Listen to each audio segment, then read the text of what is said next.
At the Mass State Lottery, we're known for our monster wins. But there's no bigger win than the $1 billion we provide each year to support all 351 cities and towns in Massachusetts. In our game, we know that supporting local businesses and helping communities is how we all win. Because at the lottery, we're all playing for the home team. The Mass State Lottery. Welcome to the state of winning.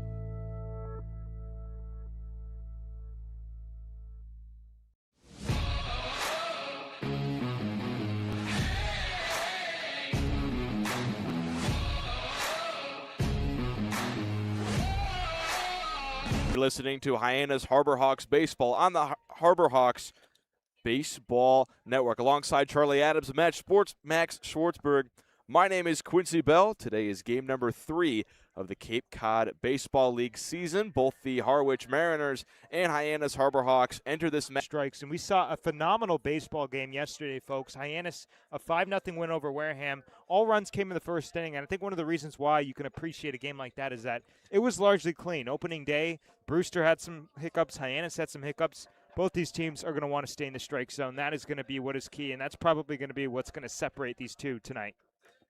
And Charlie, the Harbor Hawks will send Liam. Our approach was good throughout the game. We had some hard hit balls right at guys. Just early in the Cape season, it's tough as hitters. We're facing really good arms, and they're getting used to the wood bat. And so I think we're making the adjustments quickly. It's just hopefully it clicks tonight. And speaking of an approach, you got a guy making his Cape League first start, Efren Ortega, although he did get in that bat back on opening day. What are you looking for from a guy behind the plate, both as a battery mate and as a hitter in the box? Yeah, I think from that position, defense first. He can really catch. I think he's going to handle our staff really well tonight. Offensively, whatever we get from him is a bonus. I just want him to catch really well tonight. And lastly, 14 strikeouts as a pitching staff yesterday against Wareham. You got Liam Canine going to start the game. How do you want him to stay in the strike zone and rack those numbers up again? Yeah, I think like you said, in the strike zone early is important, getting ahead of hitters, giving him some freedom to kind of make the pitches he wants to make versus what the hitters want. So if he can get ahead with strike one, I think he's going to be in good shape. This is a ballpark that's tough to hit in because it's big. So if he can let our defense work a little bit, he'll be in good shape. Thanks so much, Coach. Good luck. Thanks. Guys? Sam Guarini here with Trey Hawsey, a first baseman from Louisiana Tech. Trey, this is your first time playing in the Cape League, and you've had some great on-base hits. Tell me, first time playing in the Cape League, what has this experience been like for you so far? It's fun meeting all the new guys. I love being out here and playing ball, so yeah. And what's been the biggest adjustment coming from college ball to now seeing pitching in the Cape League every night? It's kind of the same. You just got to stay at it, and it's just baseball. So. And you've already found ways to stay on base early this season. What has been your mindset heading up to the plate? Hit a fastball, hunt a fastball, and get your head out. So. And how have you been preparing to see the best arms in the leagues here? Just talking over with my coaches and getting the game plan and getting the scout report and just going after it. Well, awesome. Thank you so much, and good luck tonight. Thank you. Back to you guys.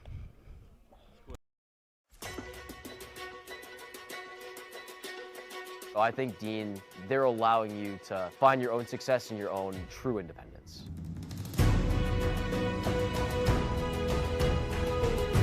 Dean is a whole group of all different kinds of people and communities. Since I've come to Dean, I've learned a lot of time management skills. Our community is especially tight-knit, and the majority of our students live on campus. And you are guaranteed 4 years of housing while you attend Dean.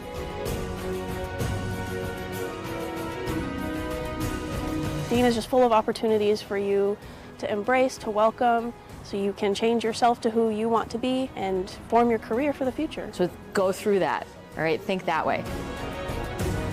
Be a bulldog. Have a bulldog mentality in everything you do in life, whether you're playing sports or in the classroom or just socializing around campus.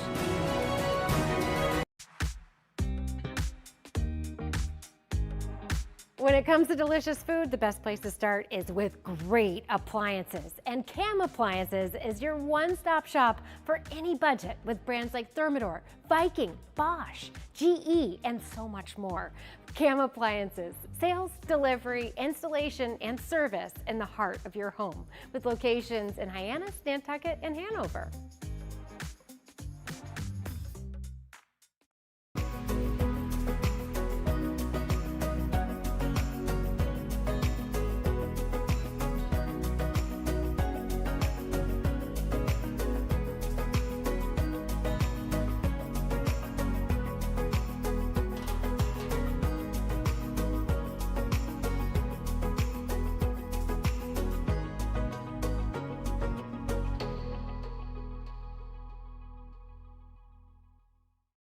Photography.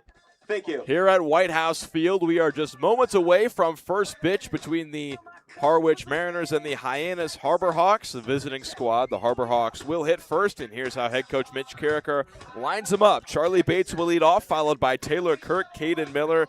John Embry will hit third. Trey Hawsey will hit fifth. You just heard him talk to our sideline reporter, Sam Guarini. Efren Ortega will catch and hit sixth. Henry Zener will hit seventh. Jackson Miller eighth. And Tanner Chun will round out the lineup in the ninth spot. On the mound for the Harwich Mariners will be Riley Goodman, a redshirt freshman from the University of South Carolina, the native of Memphis, Tennessee.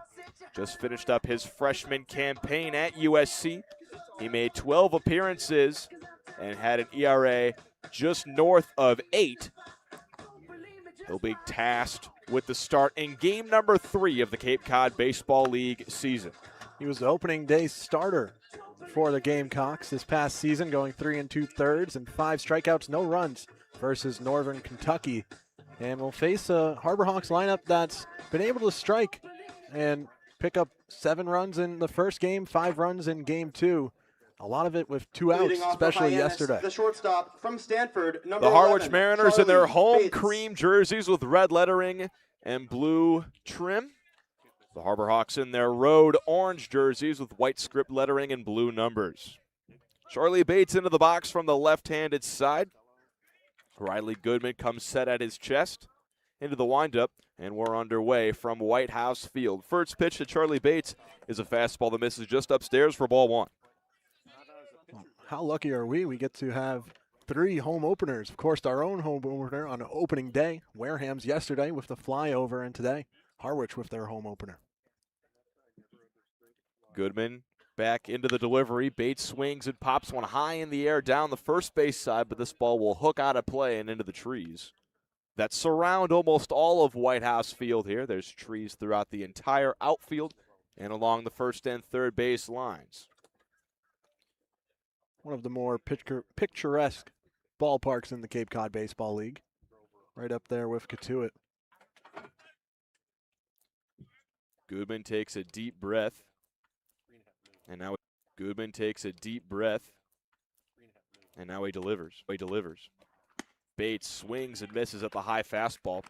He's tardy. Bates swings and misses at the high fastball.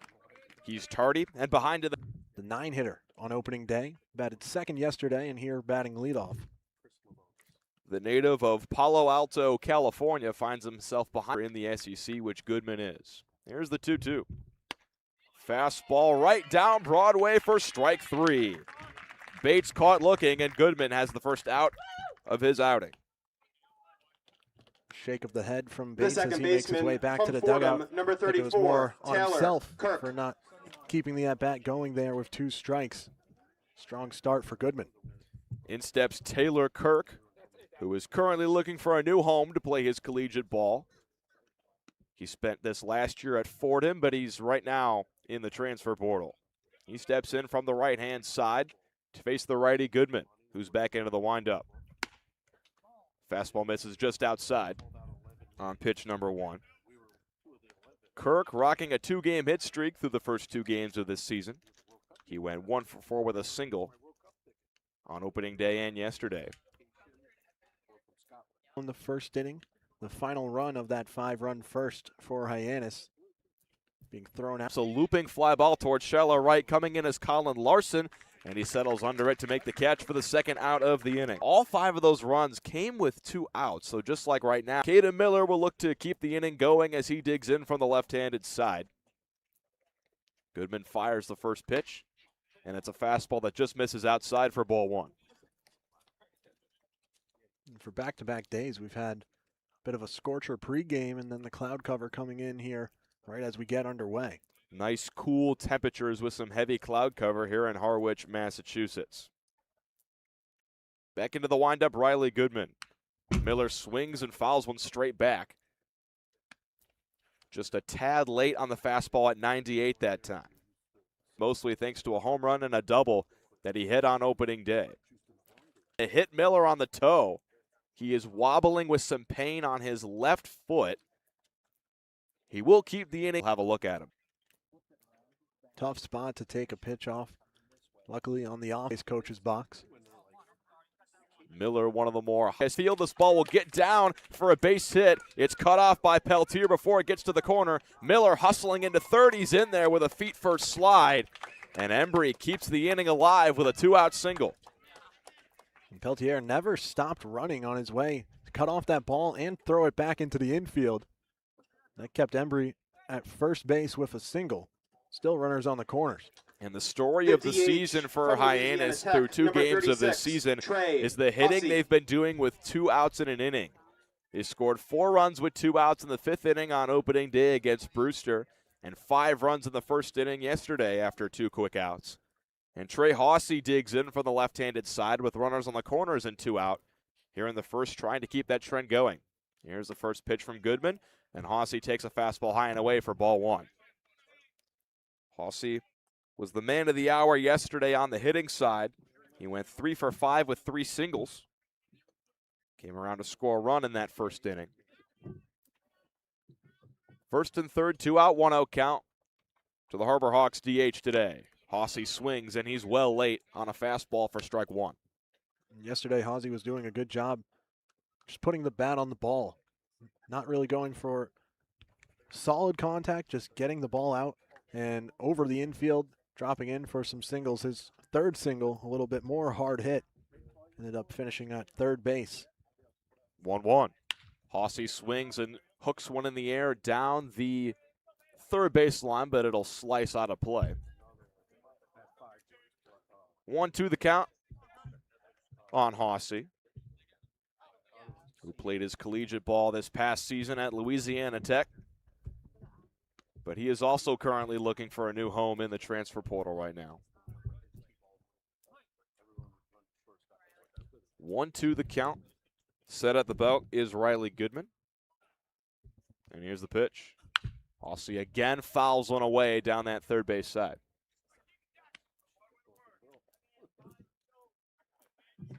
1-2, 2 out. Top of the 1st inning here between the Harwich Mariners and Hyannis Harbor Hawks. And Hyannis threatening to get on the board first. It's Miller at 3rd and Embry at 1st. Goodman with a quick look at Embry at 1st. Now he comes set at the belt. Out of the stretch for the 1-2. Hawsey takes a fastball inside, belt high. Had to sort of shimmy out of the way of that one. And the count's even at 2-2 to the big left-hander.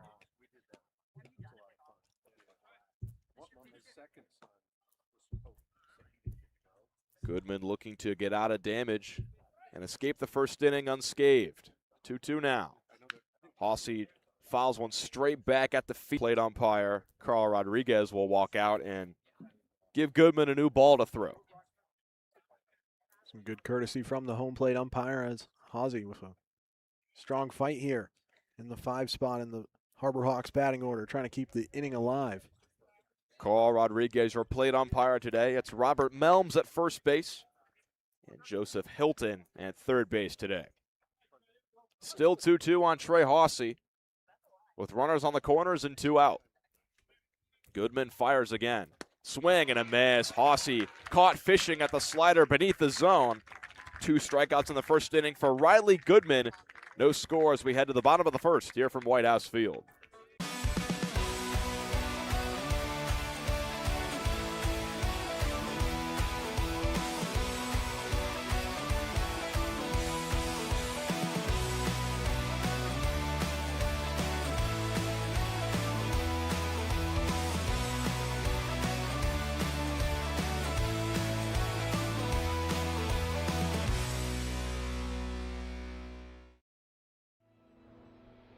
Your future begins at Dean College. Make a difference. Leave your mark. Break the mold. Be a leader. Achieve unimagined heights. Believe in yourself. Make lifelong friends. This is your time. Your place. Your home. Your Dean. It all starts here at Dean College.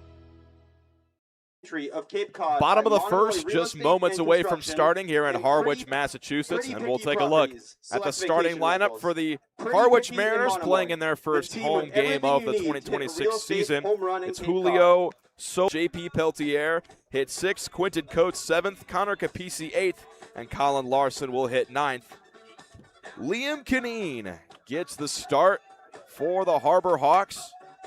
He comes from Princeton University. He's the first ever. Here with Liam Kineen. Kineen held South Carolina to 2 runs on 4 hits in his start this. Miss is just down and away. Kineen not usage on the fastball in the low 90s. 1-0 to Solier. Fastball misses in the dirt for ball 2. Julio Solier will be playing shortstop today for the Harwich Mariners. The native of Guayama, Puerto Rico. Currently playing his collegiate ball at Boston, and he's ahead in the count 3-0. Solier's the guy that will take his walks if you give them to him. He drew 30 walks in 59 games this past season for Boston College. Kineen looking to battle back against the first batter he faces today. 3-0. Fastball on the inner half for a strike. Taking all the way, Solier, and Kineen was dancing around the zone with those first 3 pitches, able to find it there. We've seen all fastballs so far from Kineen as he kicks and throws the 3-1. It's lined back up the middle and down for a base hit. It'll squeak into right field where it's cut off by Tanner Chun. 1 batter, 1 single for the Harwich Mariners as Solier leads things off with a base hit. The center fielder. That's a hitter's count right there, and he was ready to swing it. Ryan Garrity. Solid contact over the head of Taylor Kirk. Taylor Kirk playing second base today. The shortstop will be Charlie Bates. Those two have been switching off middle infield duties. As Ryan Garrity digs in from the left-hand side. The Harwich Mariner 2-hitter. First pitch from Kineen, a backdoor slider that misses just high for ball 1.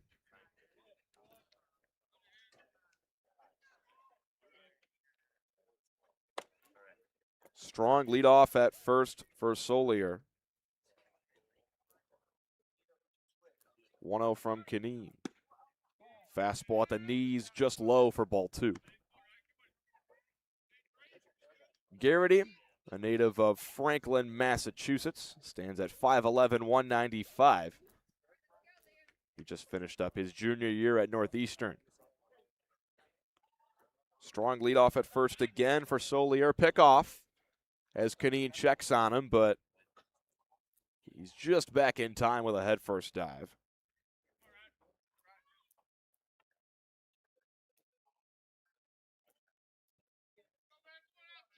Kineen peers in, nods, and fires the 2-0. Fastball misses outside, and that's back-to-back hitters to start the game that have seen a 3-0 count from Liam Kineen. The Harbor Hawks bullpen had some control issues on opening day. Yesterday, pretty locked down across the board, but in both games, the starters, Karsten Swim and Kyle Olivo, had control with them. Kineen, not so much so far. 3-0, Kineen in danger of surrendering his first free pass, and here it is. Fastball misses way outside, and that walk is our free pass of the game presented by Cape Cod Community College. Go to Cape Cod Community College for free. Every program, no tuition or fees for those that qualify. Visit capecod.edu/free for more. And here's the last guy you want to see in this Harwich Mariner order with runners on, as Hyannis will take up. He just doesn't seem to getting enough. He doesn't seem to be getting enough pull down with that fastball. With a 50% usage rate. have to have it under control right from the get-go. 2-0 on the way. O'Leary thought about a swing. He holds up, but the fastball is a called strike by our plate umpire, Carl Rodriguez.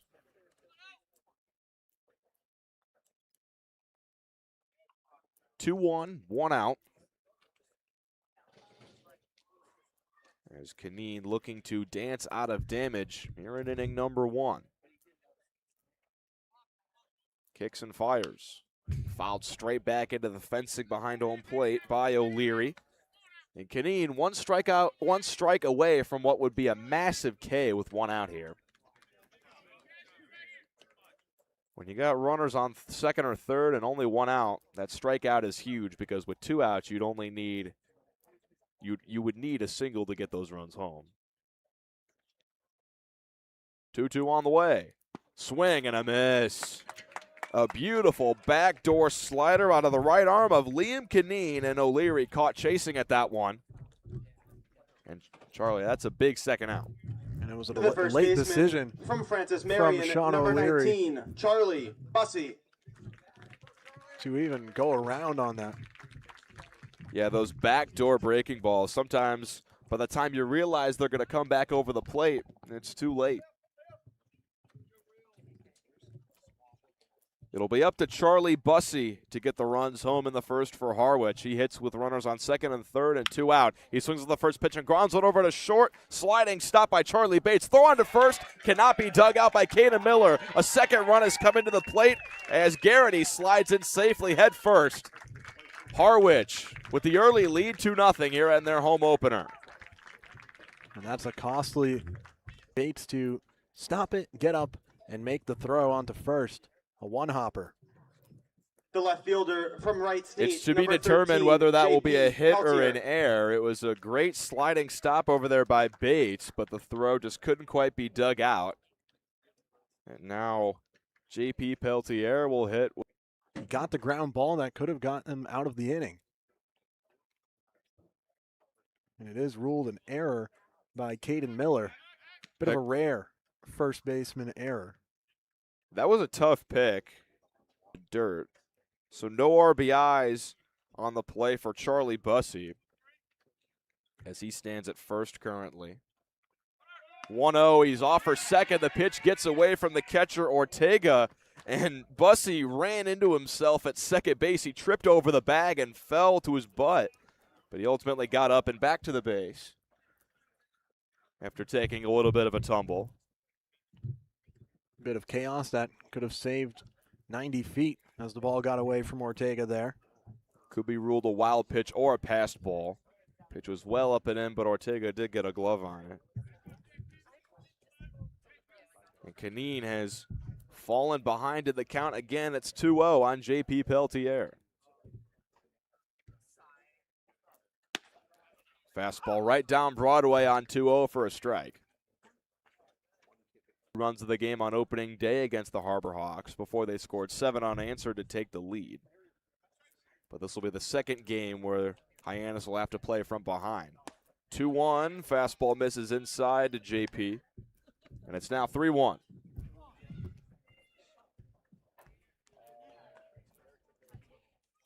Quentin Coates, the designated hitter, waits on deck if the inning gets to him. But Canine looking to battle back and end the inning right now against JP Peltier. 3-1, swung on and fouled straight back into the netting behind home plate. I feel like this might be one of the larger backstops in the Cape Cod Baseball League. There's plenty of room behind home plate here at White House Field. Any ball that gets by the catcher with a runner on third, he's definitely scoring. Full count, 2 out. Bottom of the first, Harwich leads Hyannis 2-0. Canine kicks and fires the payoff. Swung on and hit into the opposite field down the first base line, but the ball will hook out of play. And we'll do it again on 3-2.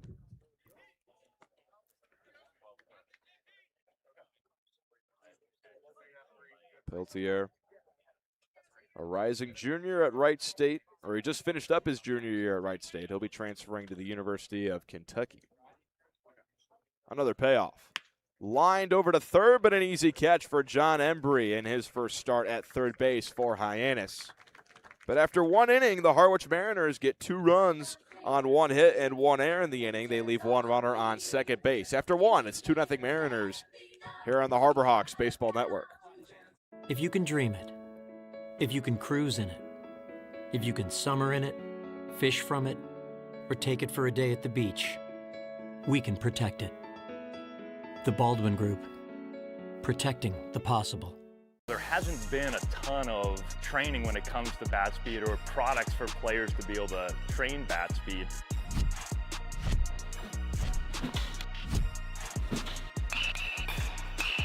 You can improve your bat speed and reach your goals working 10 to 15 minutes a day on this a couple of times a week. That's a no-brainer for every player. Cape Cod 5 is proud to be the official banking partner of the Cape Cod Baseball League.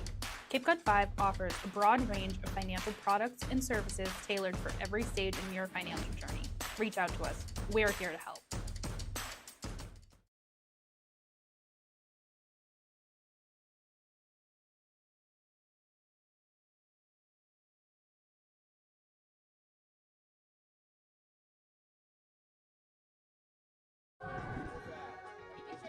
Welcome back to the Harbor Hawks Baseball Network. After 1 inning, it's the home squad, the Harwich Mariners, who control a 2-0 lead.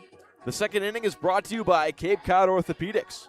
Cape Cod Orthopedics and Sports Medicine is proud to support Harbor Hawks baseball. For decades, athletes, families, and residents across Cape Cod have trusted Cape Cod Orthopedics and Sports Medicine for expert care. Their team specializes in sports medicine, orthopedic surgery, joint replacement, and rehabilitation, helping patients get back to the activities that they enjoy most. Whether you're recovering from an injury or looking for specialized orthopedic care, learn more at CapeCodOrtho.com. Cape Cod Orthopedics and Sports Medicine, the region's largest orthopedic specialty group. Number 17, Efren Ortega. The UC Irvine Anteater, Efren Ortega, will lead things off for the Harbor Hawks in the visiting half of the second inning against Mariner starter Riley Goodman, who was able to work out of trouble in the first inning.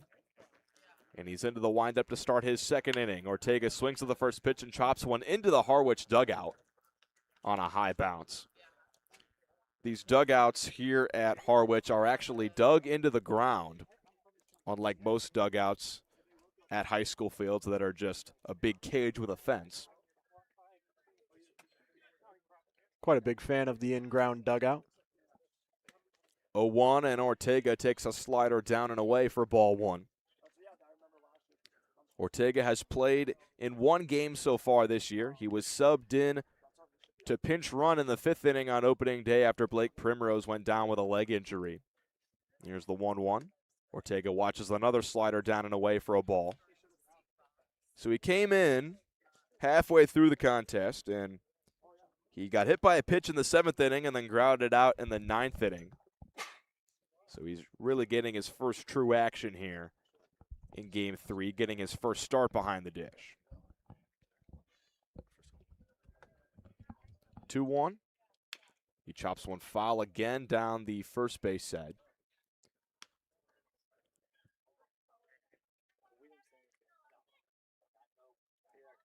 Goodman looking to start the second inning out with a first out. The native of Memphis, Tennessee, kicks and fires. Slider down and away. Ortega checks his swing, appeal to first. And the first base umpire, Robert Melms, said that he did not go around. And Ortega will face a full count here. A strong at-bat here, his first start of this young season.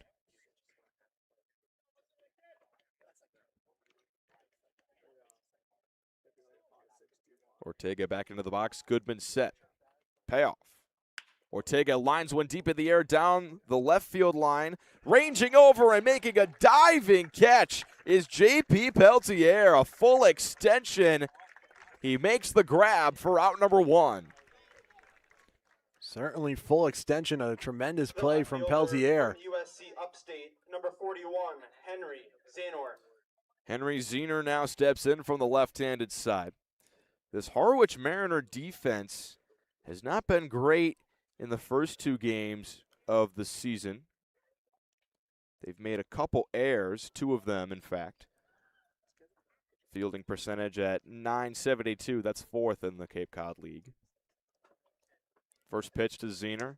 Zener, fastball at the knees, but just inside for ball 1. That error in the first inning where Caden Miller couldn't quite get the scoop, that was the first error of the season for the Harbor Hawks. They were the only team in the Cape Cod League to not commit an error in their first 2 games. 1-0 from Riley Goodman. Fastball misses just outside to Zener, who's ahead in the count 2-0. It was going to come eventually for the Harbor Hawks defense. Unfortunately, came with 2 runners in scoring position. Zener looks in and awaits the 2-0. Another fastball, and that one misses just inside again. 3 borderline pitches there, but all called balls by our plate umpire, Carl Rodriguez. And we'll see if Zener has the red light here on 3-0 with nobody on and 1 out in the top of the second. Goodman delivers. That fastball catches the inner edge for a strike. Zener has walked in both games so far this season. His walk yesterday was quickly erased by a pickoff from the Wareham pitcher. 3-1. Another fastball on the inner edge for strike 2. And the second straight full count, it was the lefty Jackson Hoyt who caught Zener sleeping yesterday on the base paths. Zener just 1 hit and 7 at-bats to start his 2026 Cape tenure. Payoff from Riley Goodman. Misses high and away with the fastball, and Zener has now walked in 3 consecutive. Misses high and away with the fastball, and Zener has now walked in 3 consecutive games. Strong at bat, and Goodman battled. Strong at bat, and Goodman battled back to run it full. Forest, number 13, Jackson Miller. Jackson Miller now steps in. Like Efren Ortega, he was subbed in on opening day. He took 1 at-bat in the 7th inning and flew out to right field. Yesterday, he got his first official start, and he went 1 for 3 with a double and a hit by pitch. He's looking to put himself on and start a rally for Hyannis. He swings with the first pitch and hits it out towards straightaway center. An easy can of corn catch for Ryan Garrity as the Mariners earn out number 2 in the second. Miller turned it around, a 94-mile-per-hour pitch. The right floated right out to Garrity. Number 15, Tanner Chun. In steps Tanner Chun, who had an off day yesterday after going 0 for 3 with 3 strikeouts on opening day. The native of Honolulu, Hawaii. First pitch to him. Fastball on the outer half for a strike. Chun played his sophomore season this past year at Tulane, where he hit .210 with 13 doubles and an on-base percentage over .400. Healthy lead at first for Zener. Here's the pitch. Slider bounces in the dirt before it gets to Chun. He's even in the count at 1-1. Chun will be heading back to his home state. He will be playing his collegiate ball at the University of Hawaii next year. He's looking for more here today after his 0 for 3 appearance on opening day. 1-1. Chun swings and chops one down the third base line, but just foul as this will roll into the Harwich bullpen. 1-2 count, 2 outs. Top half of the second. Runner on first for Hyannis. And the Harwich Mariners lead it 2-0.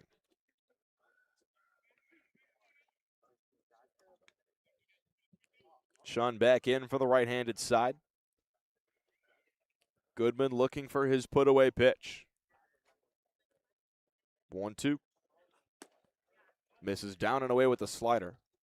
That slider's coming in at 88 miles an hour. A lot of velo on that hook. We've seen more and more how some sharp breaking balls have picked up popularity and been plenty effective for these power pitchers. 2-2. Misses down and away again with the same pitch. Full count now, and Zener will get a head start at first base with the full count. Charlie Bates waits on deck. The leadoff man would come up if the inning gets to him. Chun looking to extend the inning. Goodman looking to put him away. Payoff. Again, chopped foul down the third base line. This time, nobody in the Harwich bullpen able to make a clean play on that one as it just kind of skips into their seats. And the Harwich bullpen staying warm in a very bright blue. The temperature has cooled off here at White House Field. We're sitting in the high 60s right now with some heavy cloud cover and a nice breeze. Zener will be going again. Another 3-2. Swing and a miss. Chun can't catch up to 96 on the fastball. We head to the bottom half of the second. Harwich leads it 2-0 here on the Harbor Hawks Baseball Network.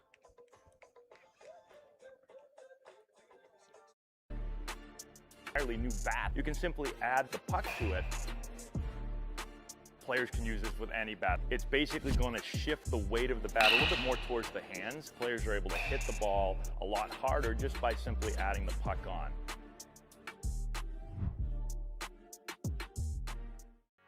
Here at the Mass State Lottery, we're known for our monster wins. But there's no bigger win than the $1 billion we provide each year to support all 351s, and helping communities is how we all win. Because at the lottery, we're all playing for the home team. Cape Cod Orthopedics and Sports Medicine is proud to be a sponsor of the Hyannis Harbor Hawks. From youth sports to college athletics and everything in between, their team has been helping Cape Cod residents stay healthy and recover from injuries for years. With expertise in sports medicine, orthopedic. Because at the lottery, we're all playing for the home team. Cape Cod Orthopedics and Sports Medicine is proud to be a sponsor of the Hyannis Harbor Hawks. From youth sports to college athletics and everything in between, their team has been helping Cape Cod residents stay healthy and recover from injuries for years. With expertise in sports medicine, orthopedic care, and rehabilitation, Cape Cod Orthopedics and Sports Medicine is committed to keeping our community active. Learn more at capecodortho.com. Liam Canine is out to start his second inning of work. He gave up 2 runs in that first inning, but neither one of them were earned. Both runs came around across on an error by the first baseman, Caden Miller. He couldn't quite pick up a scoop with 2 outs. Larson will pick up. Canine fell behind the first 2 batters of his outing, 3-0, but he gets a strike across to start the second. His 0-1 is a slider that misses beneath the zone for a ball. His OPS was over 1,100 as he hit 28 home runs. He's got some big pop in that bat. Canine locates the fastball just on the outer edge of the plate to the right. Righty. And he's ahead of the first. This one with some more velocity. And Coates has to go to a headfirst slide to dive back in. Capisi's one of the players you don't see too often in the Cape League, but it is across the league. Some players with one team one summer come back with a different squad the next. Played for YD last year. He takes a fastball right down the pipe for strike 2. Pretty good tenure with the Yarmouth Dennis Red Sox. 15 games, posted a 194 batting average. The Creighton Blue Jay waiting on a 2-2 pitch from Liam Canine. There it is. Curveball is hammered deep into the right center field gap. Raging over Jackson Miller. He's called off by the right fielder Tanner Chun, who makes the catch for the first out of the inning. Some good communication. Tanner Chun was first to it.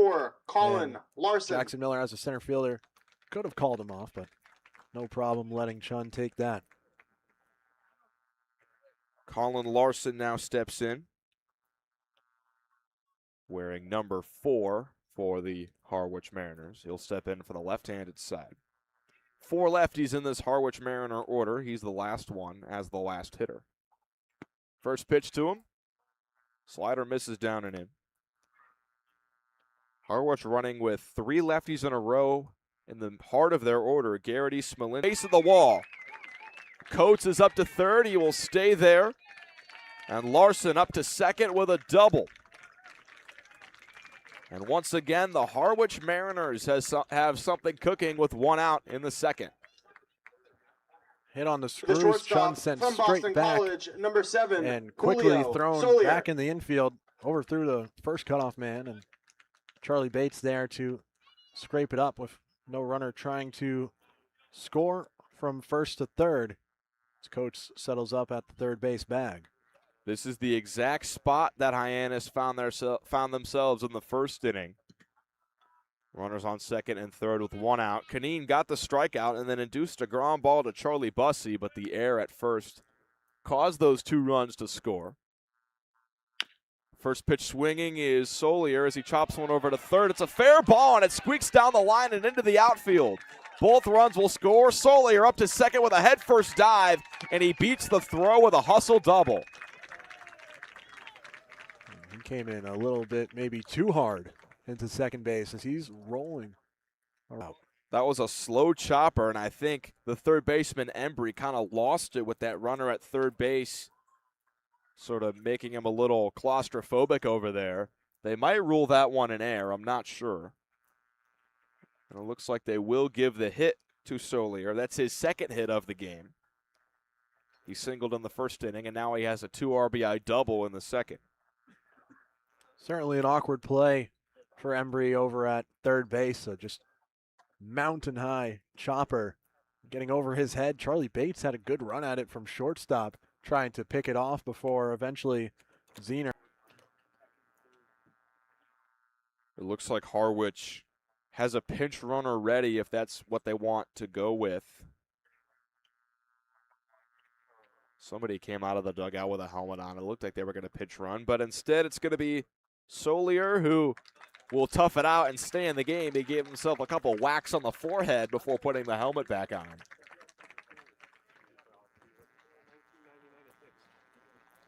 But Hyannis struggling early as they trail Harwich 4-0 The center fielder in the home half from of the second. Northeastern, number 3, Ryan Garrity. And Canine hasn't exactly been smacked around here by the Harwich offense.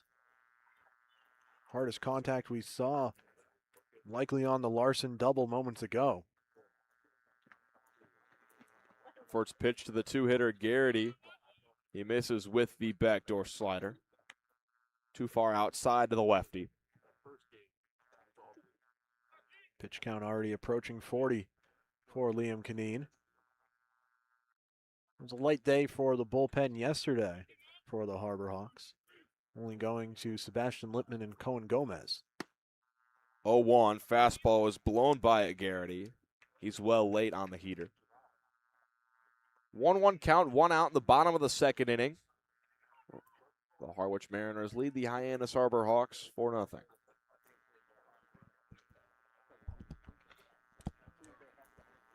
One. Garrity pops one up a mile high into shallow center. Miller looking into the sun gives it a run, but he's called off by the left fielder, Henry Zener, who puts a glove on it for out number 2. Again, Miller being called off here on fly The balls. second baseman from Kansas Similar State, to number 22, first out of the Tyler inning on the Connor Smolinski. Capisi fly out. We've only seen Hyannis score runs in bunches so far this season. They haven't had an inning where they've scored just 1 run. In fact, we haven't seen an inning where they've scored just 2 runs. It's been 12 runs so far on the season, scored in 3 different innings. Off for third goes Solier, and he's safe. Canine had him picked off, but the throw to third was just a little too late. Embry couldn't quite get the tag down over there at third, and the risk pays off for Solier. He'll have a stolen base there. And that's going to hurt again, where Canine seems to have been out of the frame. Now a runner on third. Harwich with a chance to capitalize. Smolinski in as he faces the first pitch from Canine. A slider that just misses on the outer edge.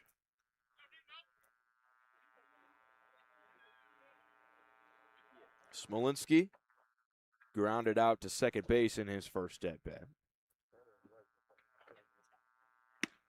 1-0, fastball inside, called a strike. Smolinski sort of looked like he was going to turn into that one, and he's asking 1-1 as Canine deals. He went to the fastball low in the zone, and Smolinski able to get down and golf it and slice it out of play down the third base side. The shade coming over the field as the sun poked back out recently, and really only a problem for Jackson Miller in center field and Tanner Chun currently in some sun. 1-2. Slow dribbler down the third base line. It'll get into the grass and stop in foul territory. And Jackson Miller out there in center field with those big shadows.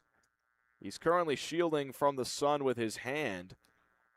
And maybe that's why he was called off by his two corner outfielders on those two catches this inning.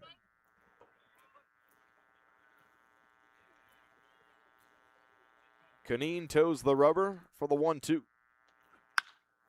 Opposite field fly ball deep out towards left, but Zener will glide under it and make the catch for out number 3. But the Mariners put 2 more runs across. They lead it 4-0 as we head to the third here on the Harbor Hawks Baseball Network. When you need to dig, lift, move, cut, or just about anything else, then dial up the rental source staffed with equipment and construction experts. They'll help you get the right machine for the job and make sure it's delivered when and where you need it. With locations across New England and the newest and most reliable inventory, Milton Rents is your local source. When I started teaching on the Cape 30 years ago, you could buy a house on a teacher's salary. But today, teachers, public safety officers, healthcare and hospitality workers, the people who make the Cape work, are struggling to find homes they can afford. And I really worry about the kids who will follow us. I think it's time we learn to do better. If housing on Cape Cod matters to you, join us at capehousingmatters.org. As your insurance partner in protecting the possible with the same local service. Third trust. inning, about to get underway here from White House Field in Harwich, Massachusetts. Of the Cape Cod Harbor Baseball Hawks League. have the top of their order up to start the third inning, but they're trailing by 4 runs as Harwich has put 2 across in both of the first 2 frames. It's an uphill climb here for the Harbor Hawks. Fence. Get the top of the order to try to jumpstart it. Bates, Kirk, and Miller will start things in the third. Charlie Bates, the lefty, was caught looking to lead off the game in the first inning. The shortstop from Stanford, number 11, Charlie Bates. Bates rocking a 2-game hitting streak coming into this one. 1 for 4 on opening day and 1 for 5 yesterday at Wareham. First pitch from Goodman. Fastball right down the middle at 95, and Bates is laid on it with a swing and a miss. We saw Goodman touching 98 in the first inning. 95 here on the first pitch of the third. Here's the 0-1. High leg kick, and Goodman misses the fastball high and away, that time again at 95. And Goodman's into the 40s on his pitch count. A lot of it thanks to the second inning where he filled the count 3 times in 4 batters. That time he went to a bit of a changeup there, down and away, and Bates was early on it with a swing and a miss. And he's sequencing well and got Bates to give a rough swing here, now in full control. 2 strikes. 1-2 the count on Bates. Nobody gone in the top half of the third. Slider called strike 3. Bates rung up looking for the second time today. The second frustrating baseman first two from at bats Fordham, for the number leadoff 34, man, Charlie Taylor Bates, Kirk. with 2 backwards Ks, and again he saw it on its way in, and there was some realization there as he turned to the dugout. Taylor Kirk now will dig in from the right-handed side. In his first at bat, he gave the ball a pretty good ride deep out towards right field, but it was ultimately caught by Colin Larson. He swings at the first pitch and lines one sharply foul behind the plate. I think it's safe to say if the fence wasn't here, we both had a handle on that one. Definitely. Hit right off the fencing in front of where our broadcast table was planted. 0-1. Back into the windup, Riley Goodman. Kirk swings and misses. Slider down and away. He was fooled that one. Goodman's in a groove here, and he's also in a good connection here with Capisi. Kirk also rocking a 2-game hit streak coming into this one. He's gone 1 for 4 in each of the first 2 games this season. 0-2 on the way. Another backwards Ks. The Harbor Hawks, so a lot of strikeouts looking here. The first baseman from UT San Antonio, number 2, swinging bunch Caden yesterday, Miller. especially when it came to strikeouts. Only 3 Miller, a good bit. Right back in for at bat number 2. He chops on over to first, and going to one knee and making the stop is Charlie Bussey. He'll tap on his bag for out number 3. The Harbor Hawks go down in order in the third as we now send things over to Ethan Wax, who's down on the sidelines with a report. Thanks, Quincy. Harwich has only hit 1 home run this year, so Hyannis pitching should not fear attacking the zone. However, in just 2 games, Harwich can beat you with the free passes. Every home game they are this season, second in the league in Mariners walks will hold with a 50-50 15. raffle. You can purchase But tickets they've from also the players struck and out of to lead those things that off. serve a range of banking solutions, including personal the and Mariners business to banking, add on. residential mortgages, investment management, and trust services. Cape Cod 5, a baseman from UMass I have Lowell, to say that's number the right 18, call. Sean For the O'Leary. adjustment to be Number that's the right 18, call. Sean For the O'Leary. adjustment to be made. In his first at-bat. He couldn't catch up to the high and in fastball. 1-0. Up 1-2 to start off Quentin Cody in the second inning, and falling behind the first hitter here in 3-1. Kinneed looking to avoid walk number 3. Pitch is grounded over towards short. Bates with a scoop and a throw on the run in time for the first out. right where Caden Miller can grab it in the air this time from Charlie Bates. When Bussey was able to steal second base, Ortega never got the throw off with the ball skipping away. Nearly looked like third base could have been an option. But a sharp slide into second base put an end to that. 1-1.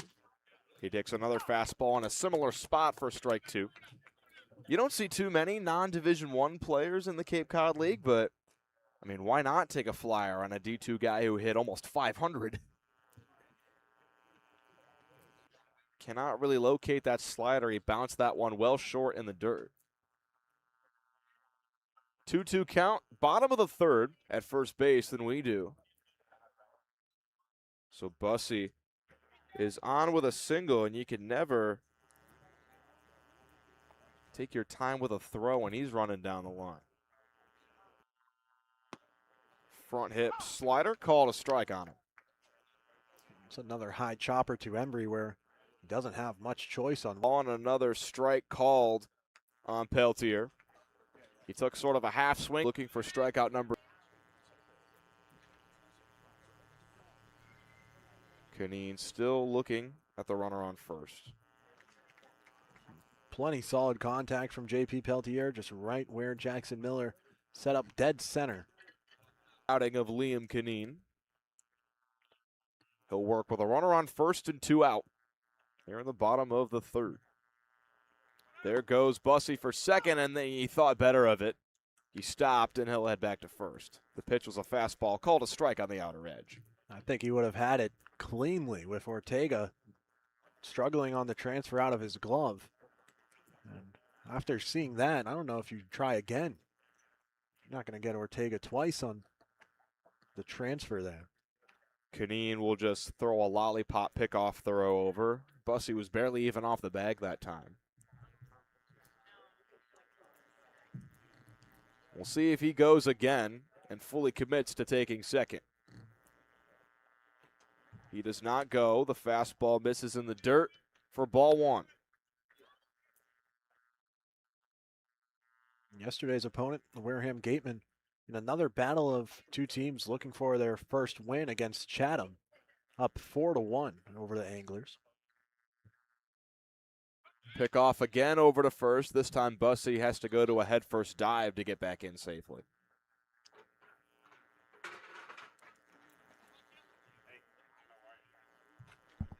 One count, 2 outs, runner on first in the bottom of the 3rd. Harwich leading Hyannis 4-0. 1-1, skips away to the backstop. Bussey will walk into second. He takes a big turn over there, but he'll stick where he's at. He's up to scoring position. Different situation in this game where that run is super necessary. He might take a turn around second and continue on to third. That ball nestled up right along the backstop there, but you don't really do that when you're stealing second. You would have had to really commit early on to going to third, and you might not want to risk that with 2 outs. 2-1 count, and Quentin Coates still at the plate. Canine kicks and fires. Slider comes back over the plate for strike 2.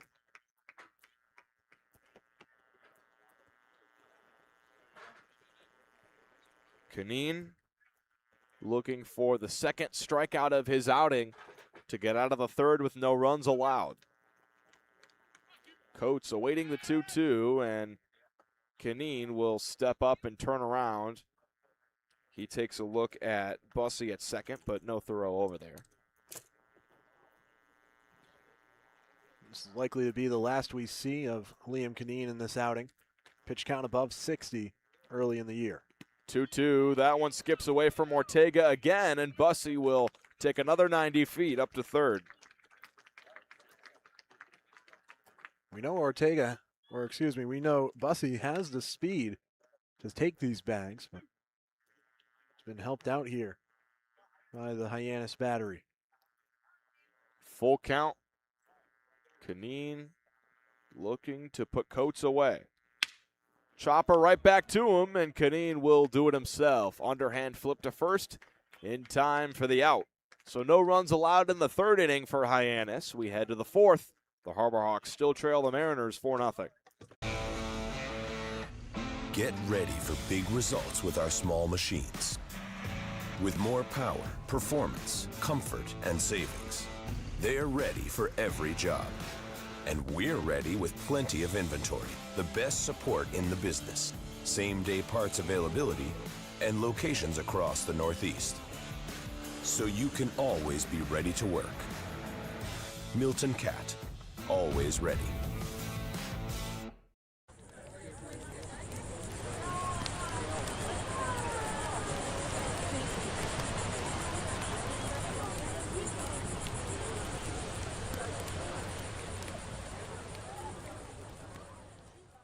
If you can dream it, if you can cruise in it, if you can summer in it, fish from it, or take it for a day at the beach, we can protect it.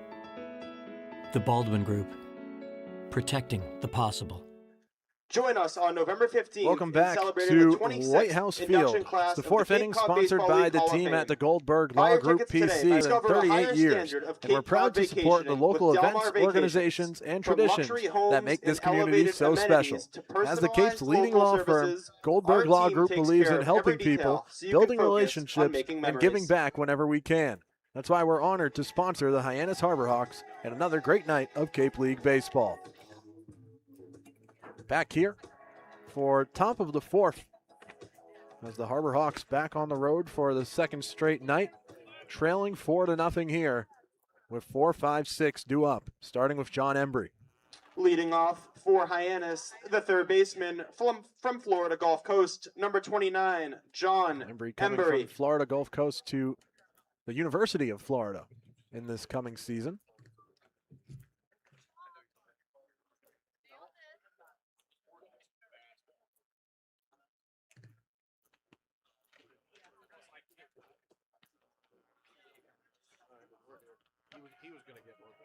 Embry into the right-handed batter's box. The bullpen's working for Hyannis down the right field line. We don't have a good look at him.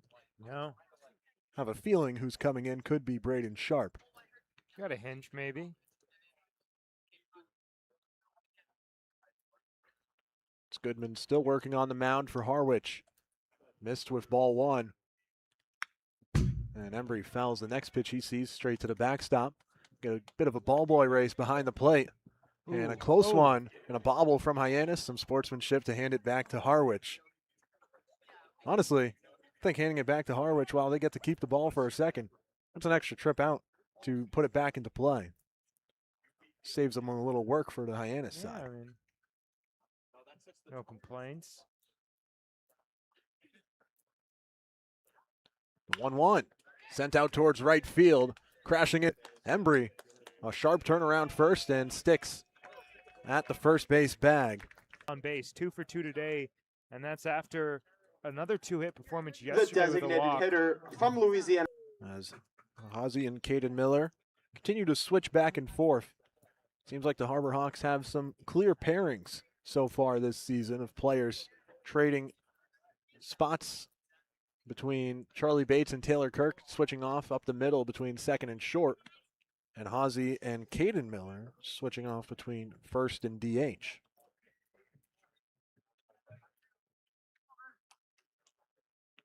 The station with the Harbor Hawks. Back to back. Number 17, Nothing Smolinski could do right Ortega. there. Harbor Hawks stung in business. They got the tying run on deck and nobody out. Ozzie with a third hit in as many games, led off the top of the second inning. Was a tremendous diving play from Peltier in left field to take away potentially extra bases. First pitch ball for Hunter Goodman or Riley. In the infield, number 41, classified Henry an infield fly. Zenor. It's Goodman's day. Goodman's looked pretty sharp today. He's gotten ahead of hitters, and of course, Kaneen for the Harbor Hawks just hasn't really had it, but Goodman, he's put himself in a position to succeed, and now he's got a real test with 2 on. It's called strike on the inner part of the plate against Zener. Case in point, you fall behind a guy, of course, still early in the count. Instead of swinging it further in the hitter's favor 2-0, because then you're going to get a good pitch to hit, has a really competitive fastball over the inside corner that if there was a swing on it, it would be hard to send fair. Pitch foul down the first base line. Zener taking a look at the twig there. Definitely broke that one. Did not sound clean, and he's going to exchange it. So some new lumber for this at-bat for Henry Zener with a 1-2 count.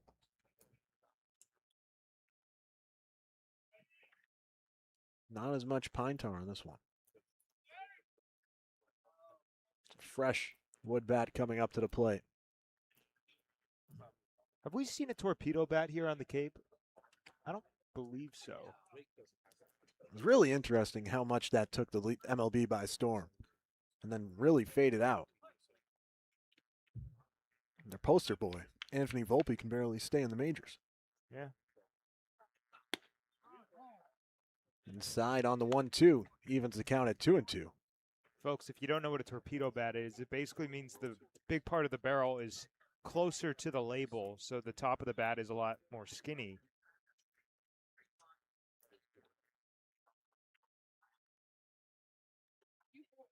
The 2-2 from Goodman, late and swung through from Zener for the second out. Swinging strikeout as Goodman continues to work the K. The center fielder from Wake Forest, sixth number strikeout 13, of the game. Jackson Miller. You got Zener to chase. That one running well outside. I think that might have been a changeup. There was some tail to it. Zener thought he had the outside part of the plate established, but just not able to get a piece. And you got to credit Goodman. Back-to-back singles to open up this frame, and then 2 quick outs.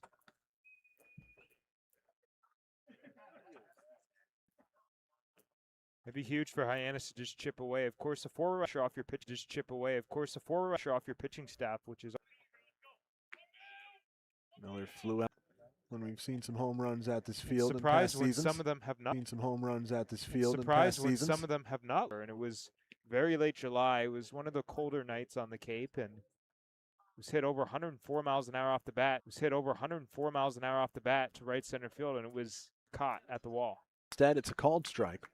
But at the same time, on July 1st, 2025, Hayden Federico hit a home run that was also a no-doubter, but it actually left. The thing about that, it was a 37-degree launch angle, but get this, the exit velocity was under 100 miles an hour, 97. With more power, performance, comfort, and savings, they're ready for every job. And we're ready with plenty of inventory, the best support in the business. Same-day parts availability.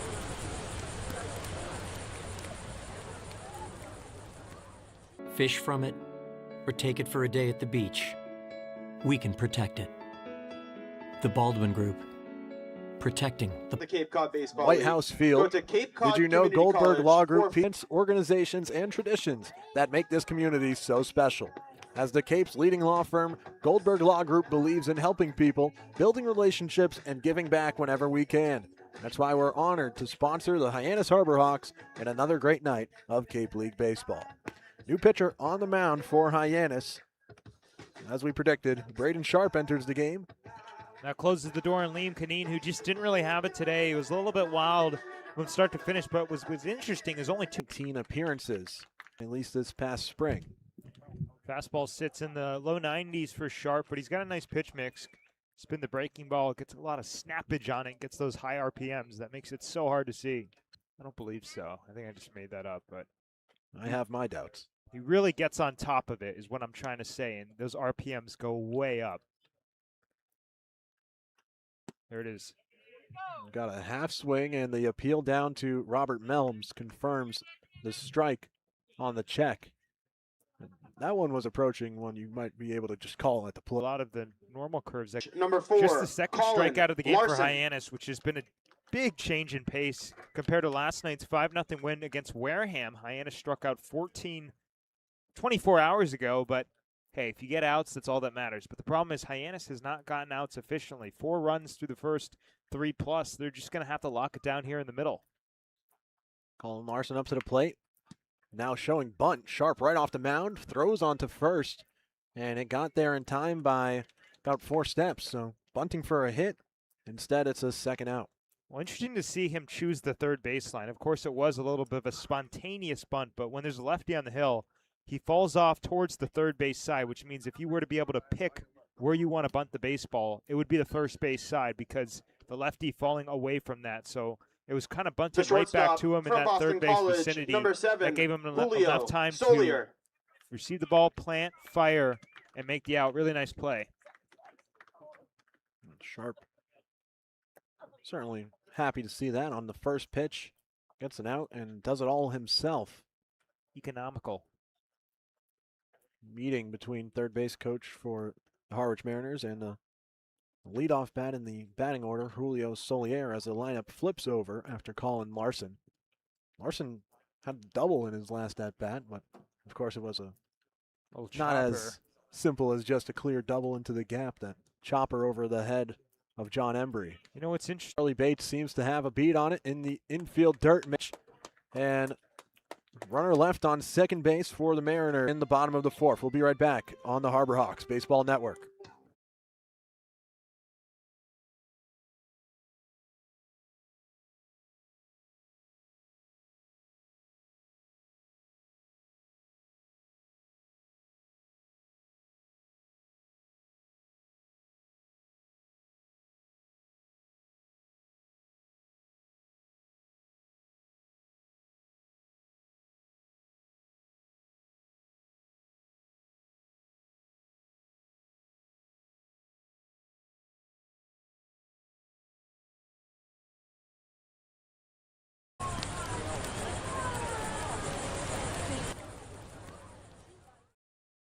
Baseball League extends its deepest gratitude.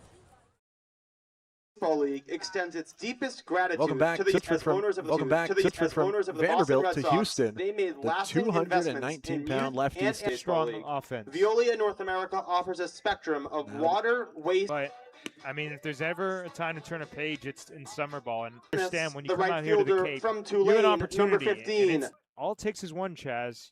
You get a little bloop single, and all of a sudden you're hot. So, and that's got to be frustrating for having. You can get frustrated about it and feel defeated, or you could see that you get this 1-1 pitch. I always say it. I believe is the most important pitch in baseball because that's great pitching right there. Went to the falling behind here 2-0.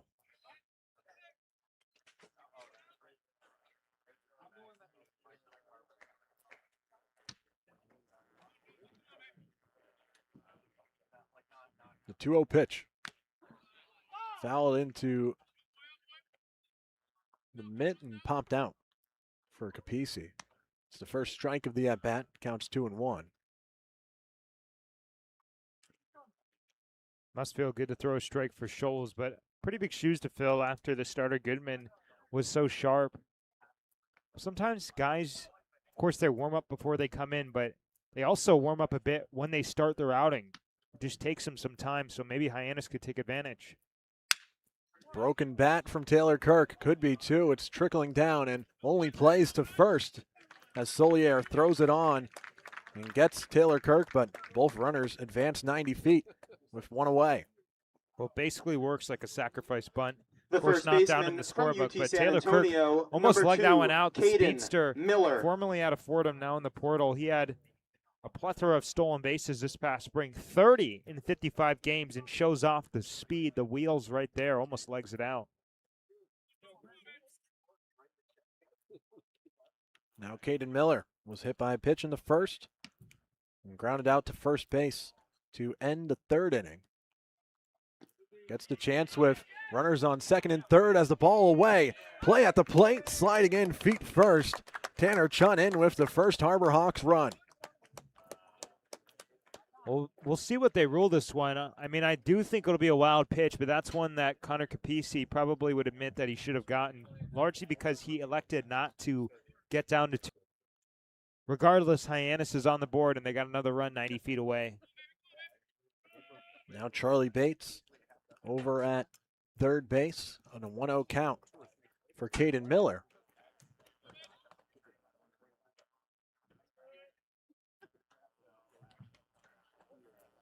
Another lefty-lefty matchup as Schultz delivers the pitch. Fouled up and will head out of play just past the bullpen for Harwich.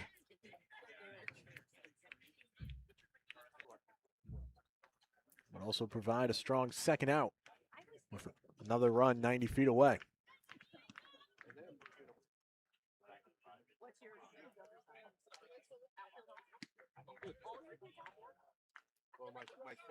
Another pitcher getting loose for Harwich. Down the third baseline. Sharply grounded to first. And Bussey will first base. Another ground out to first for Caden Miller. This one much more sharply hit. That's a hang with him right there. That one hit probably right around 100 miles an hour. John just stabbed Embry. by Charlie Bussey at first base, and nothing you could do. John Embry comes up with 2 away and a chance to drive in a run.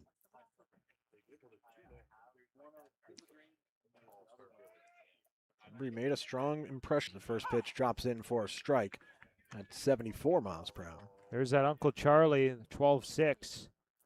And it looks really good. Again, you really don't see the 12-6 curveball as much this era of baseball, and it's a dying art, literally. And it looks really pretty up there on the hill. 1 counts even 1-1.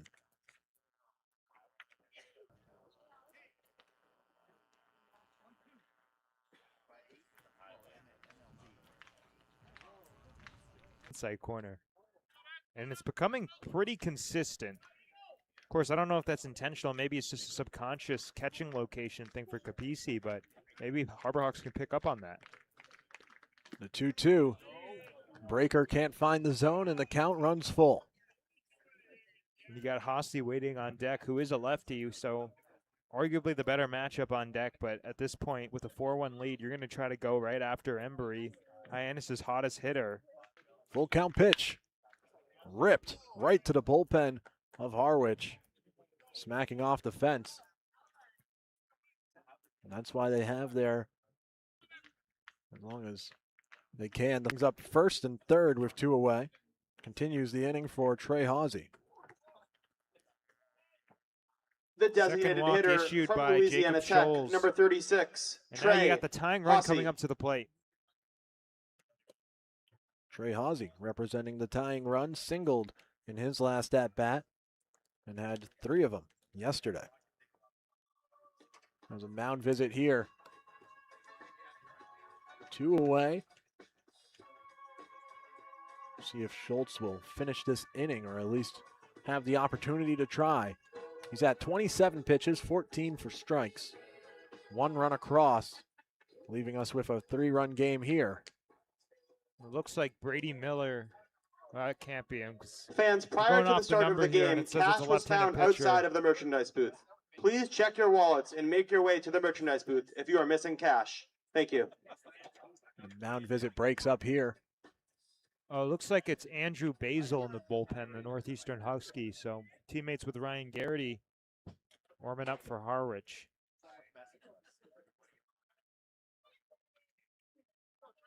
After the mound visit, Schultz with the chance to face Trey Hawsey, lefty-lefty. And the first pitch delivered, a grounder taken himself by Smolinski to second base. The force there ends the inning and leaves runners on first and third as 1 run comes across for the Harbor Hawks. Still a 4-1 lead for Harwich. We'll be right back on Harbor Hawks Baseball Network.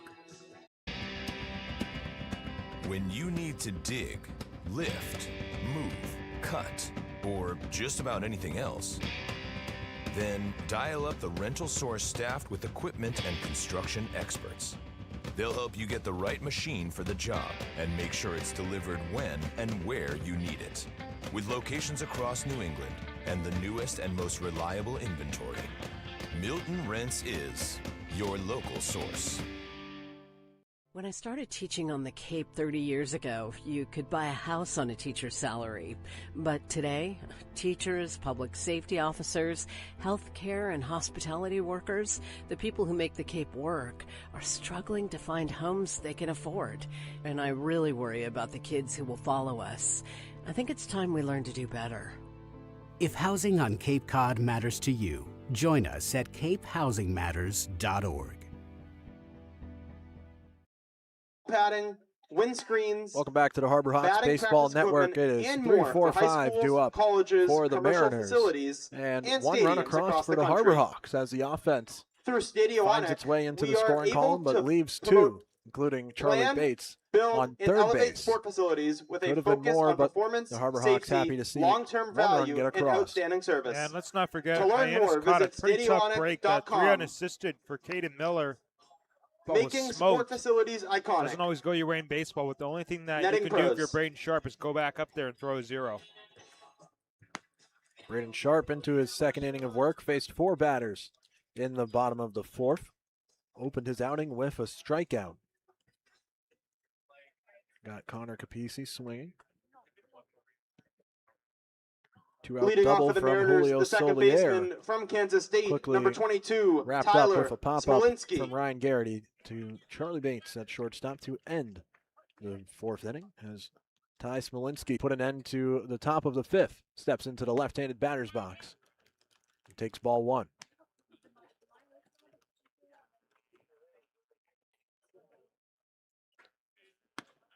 The 1-0 in for a strike. Smolinski. Didn't like it. I mean, he is pretty crowdy over the left-hand part of the plate. Of course, it's just where it crosses. 1-1 pitch on the way. Swung on and missed. Is that a slider right there? Clocked in at 82 miles per hour.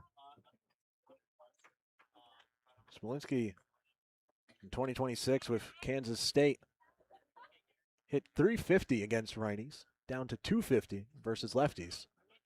Still plenty serviceable at 250.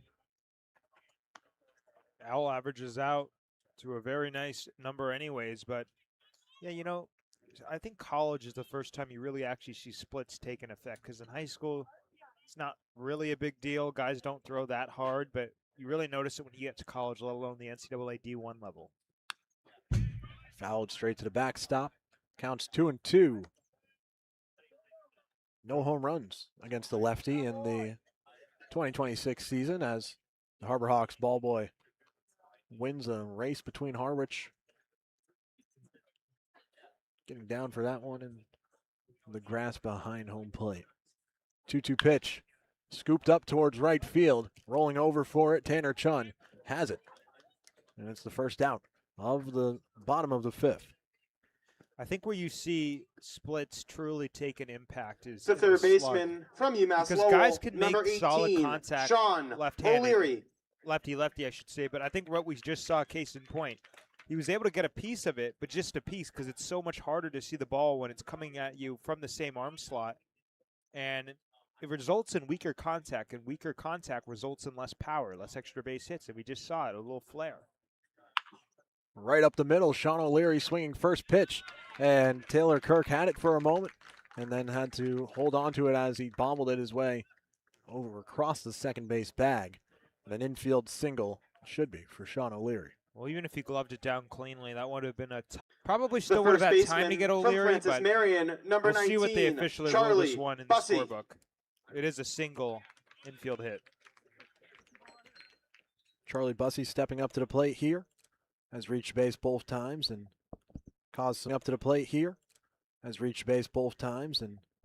caused some havoc with his speed. Pair of wild pitches left him on third base in the third, and he stole second base back in the first inning after reaching on an error. Raker drops too low for ball one. And that infield single was bang bang back in the third inning. He's really got some speed. O'Leary leading off first. The lefty able to keep him close, and now with the pickoff move. The Cape League. We haven't seen it be too egregious yet this season. There were some times last season where it really felt like the disengagements were piling up. I think you see it more as there's a pitch in the dirt. That you see it more with NCAA specifically. Especially mid-major for some reason. When guys get on base, maybe it's because guys have less command, so you notice it more. There's more base runners naturally with walks. But guys simply aren't ready to throw the ball with the 20 seconds. 2-0 count, first and second here with 2 outs. Yeah, non-competitive. The left fielder right there from Wright Sharp. State, number Spiked 13, it in the dirt, which tells me he JP came down a little bit too Peltier. early, released the ball a little bit too late.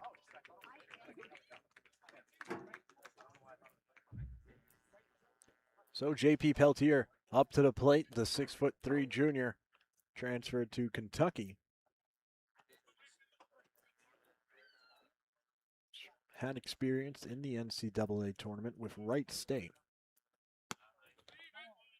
Takes the first pitch as Sharp, losing a bit of the zone, has missed low pretty consistently here. The good thing about yesterday's game for Hyannis is because they barely tapped into the bullpen. They got a lot of breathing room today in that category in terms of length. Both runners on the move as the ball away from Ortega.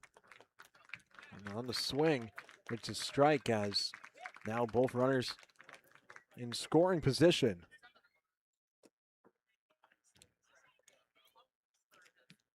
Ortega's had a couple of balls get away from him, especially when runners on the move. I think he got jumpy when he saw both runners go, and he was already getting ready. He was up off his hinges, ready to throw it on the third, but it's the cardinal rule, ball first, and in the speed of the game, you sometimes forget that as the infield comes in. The infield in, a swing and a miss on the breaking ball to move the count to 1-2.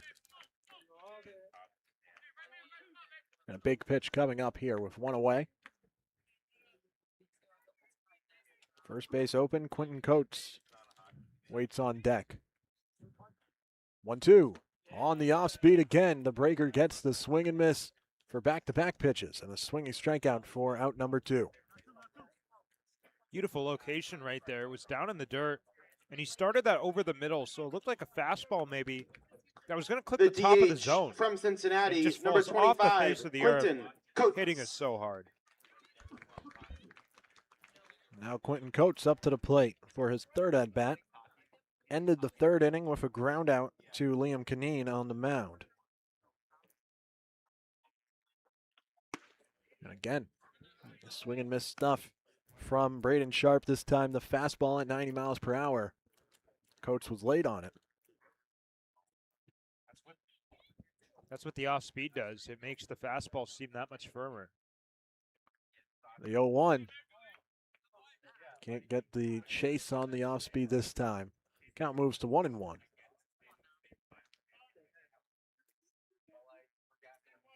Sharp seems to have some good handle on the break of that pitch.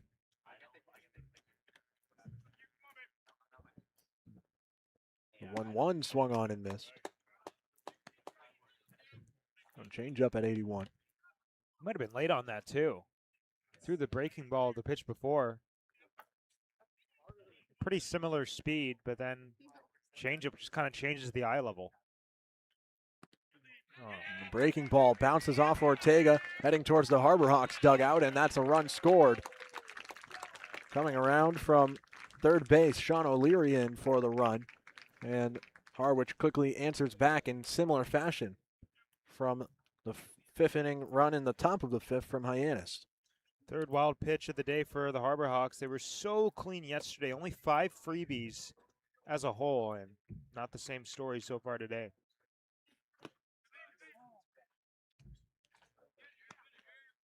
Ball runs the count full 3-2 on Quentin Coates. Garrick Pesey waiting on deck.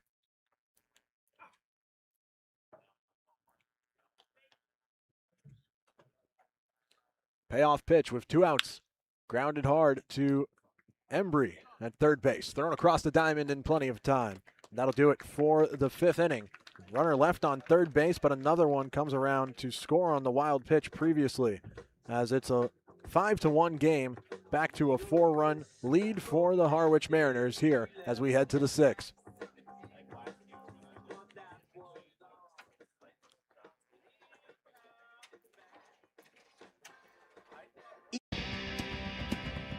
When you need to dig, lift, move, cut, or just about anything else, then dial up the rental source staffed with equipment and construction experts. They'll help you get the right machine for the job and make sure it's delivered when and where you need it. With locations across New England and the newest and most reliable inventory, Milton Rents is your local source. When I started teaching on the Cape 30 years ago, you could buy a house on a teacher's salary. But today, teachers, public safety officers, healthcare and hospitality workers, the people who make the Cape work, are struggling to find homes they can afford. And I really worry about the kids who will follow us. I think it's time we learn to do better. If housing on Cape Cod matters to you, join us at capehousingmatters.org. Welcome back to the Harbor Hawks Baseball Network for the top of the 6th inning. Netting Pros Stadionic is the official netting and facility solutions partner of the Cape Cod Baseball League. When it comes to netting and building iconic sports facilities, it's Netting Pros Stadionic, making sports facilities iconic. Not much netting here in Harwich. No, especially as we talked about down the third base line. There's just literal open space that a foul ball can get through, but let's just hope that doesn't happen.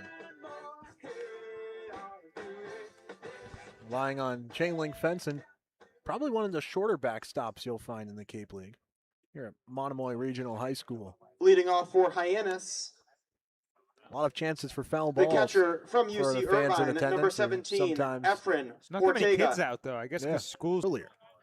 And I don't want to be in school in August. Yeah, well, or you could just not be in school as long. But, of course, that would make kids happy, and nobody wants to do that. Well, baseball makes kids happy as well. And we're here in the top of the 6th with a strike called on Efren Ortega. Evens the count at 1-1. And it's still Schultz on the mound.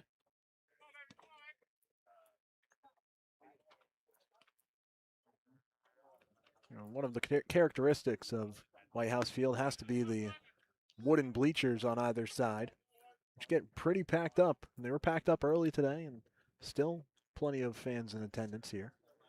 Just about 2 hours in, and only in the top of the 6th inning. So, of course, it is getting relatively late. People might be heading out soon. The 1-2 pitch upstairs counts back even at 2-2. YD has moved to 3-0 on the season. Picked up a 3-2 win over Falmouth. Our first tie of the year as well, with Katuitt and Bourne tying at 3 as a foul ball popped up down the right field line. Will fall in foul, and the at-bat continues. 7-inning game in Katuitt. How does that figure? 7 innings? It's getting pretty dark out. No lights in Must have been Katuitt. a slow-moving game with a 4:30 start. They'll eventually move down to 4 p.m. to after start. the All-Star break. Ball on the breaker. Moves the count full 3-2. Efren Ortega working his second full count. Of course, the days are still getting longer, only for 6 more days. June 21st, the summer solstice coming up. From then on, it'll slowly get shorter. Ooh, foul ball. Catches a piece about everybody back there. Umpire and catcher included. The first pitch in Katuitt was at 5:03 p.m. The game ended, it looks like, 5:03. 2 hours and 42 minutes. Should put us around 7:05 or 7:45. There's a pop-up heading out of play, coming close to the Harbor Hawks dugout, and will drop over right next to the bleachers.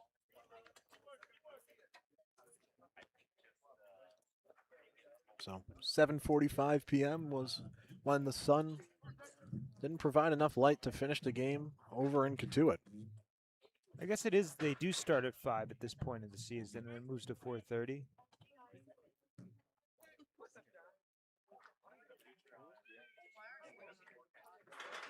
Still a full count here following the foul ball. Schultz looking to retire Ortega the leadoff, and it's a walk.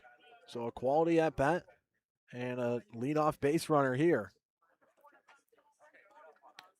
Hyannis is now at a leadoff runner for the last 3 innings.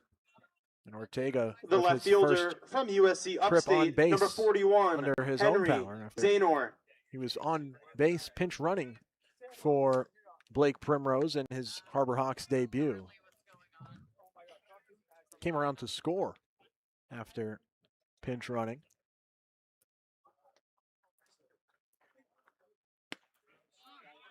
Strike in on Henry Zaynor.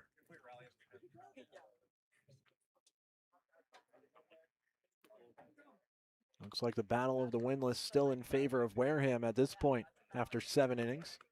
The Gatemen up 7-4 on Chatham. And a foul ball tipped into the mitt. Runs the count 0-2. Here you got to put it in play. There's one lesson in baseball. It's make the defense do some work. It doesn't even have to be hit hard, but anything to force any pressure on the opposing defense, because if you strike out, that's giving yourself up. Make a play. And a swing and a miss. 3-pitch strikeout for Zaynor. And he goes down swinging for a second straight at bat. First punchy for Jacob Schultz. And it's a big one because now the center fielder from Wake Forest, number 13, Jackson Miller. Jackson Miller makes his way into the right-handed batter's box. Couple bat twirls before bringing the bat up and ducking out of the... Still holding Ortega off first base, and the looping breaking ball fouled off down the third base line. Got way out ahead right there. And if you're the pitcher, Schultz, you're going to have to read that swing. If you go to the fastball here, you might be right on time, but of course, Miller going to be looking to make an adjustment. It's one of the better things about having so many pitches at your disposal. You got a lot of options. You're not bound to 2 or 3 chances. You got plenty in your repertoire. The 0-2, and it's back-to-back 3-pitch strikeouts for Schultz. He's not wasting any as he gets the second out of the inning. Or I just don't know anything, and you just go to the fastball and blow The right by right him. fielder from Tulane, number Which is 15, also another option Tanner after Chun. you go to a breaking ball like that, because you talked about it a little bit earlier, but once you tunnel your pitches, you switch off on the off-speed to the gas looks that much faster, and we just saw it right there. The ball was literally in the glove, and Miller was just beginning to swing. Now 2 away for Tanner Chun, who recorded his first hit after 4 strikeouts opened his Cape League season. He'll take ball 1.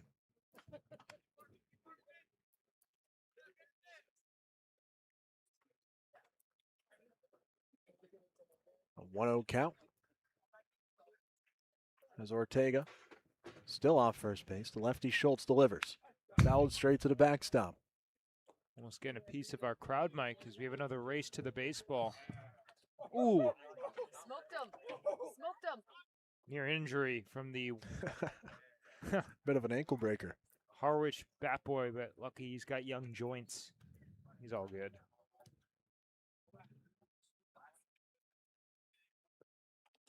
1-1 count. Pitch misses, 2-1. So after back-to-back 3-pitch strikeouts, a little more work here on Tanner Chun. Of course, this inning started with a lengthy at-bat against Efren Ortega.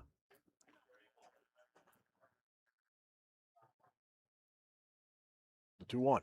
Swung on and missed, and Capisi came up ready to attempt a back pick there to first base. Keeps it himself.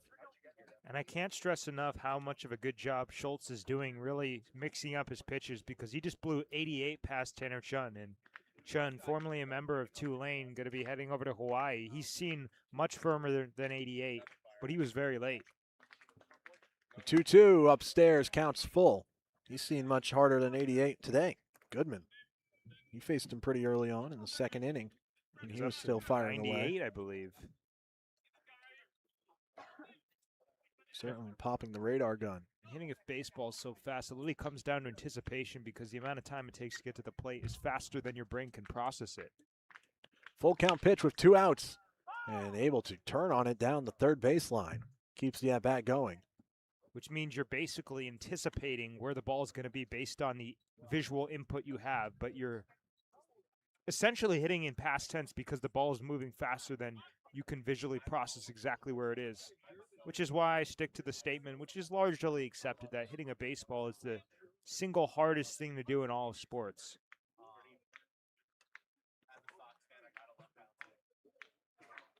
Full count pitch again with 2 outs. And it gets away for ball 4. Runner was on the move with the full count. And he'll step up at second base. Ortega on second, and now Tanner Chun on first as the inning continues. And luckily for Hyannis, that flips it over for the top of the order. Charlie Bates coming up for the 4th time today here in the 6th The shortstop inning. from Stanford, number 11, Charlie Bates. Bates into the left-handed batter's box, facing Schultz for the 2nd time today. Had a full count walk himself in the top of the 5th. As we're up to 4 full count walks for Jacob Schultz. First pitch chopped, and it's called foul at the plate. Did I hit off his foot? I'm thinking top of the plate's foul ball. I think you're right, because Bates started to run, and if it hit his foot, he wouldn't have run. Context clues. Not much reaction out of Charlie Bates there, as he was ready to leg it out. That's always one of those calls that the umpire has to be quick and confident about. So it's 0-1.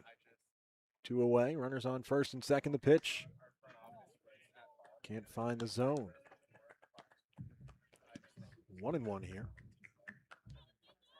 With all those full counts, Schultz is up to 52 pitches.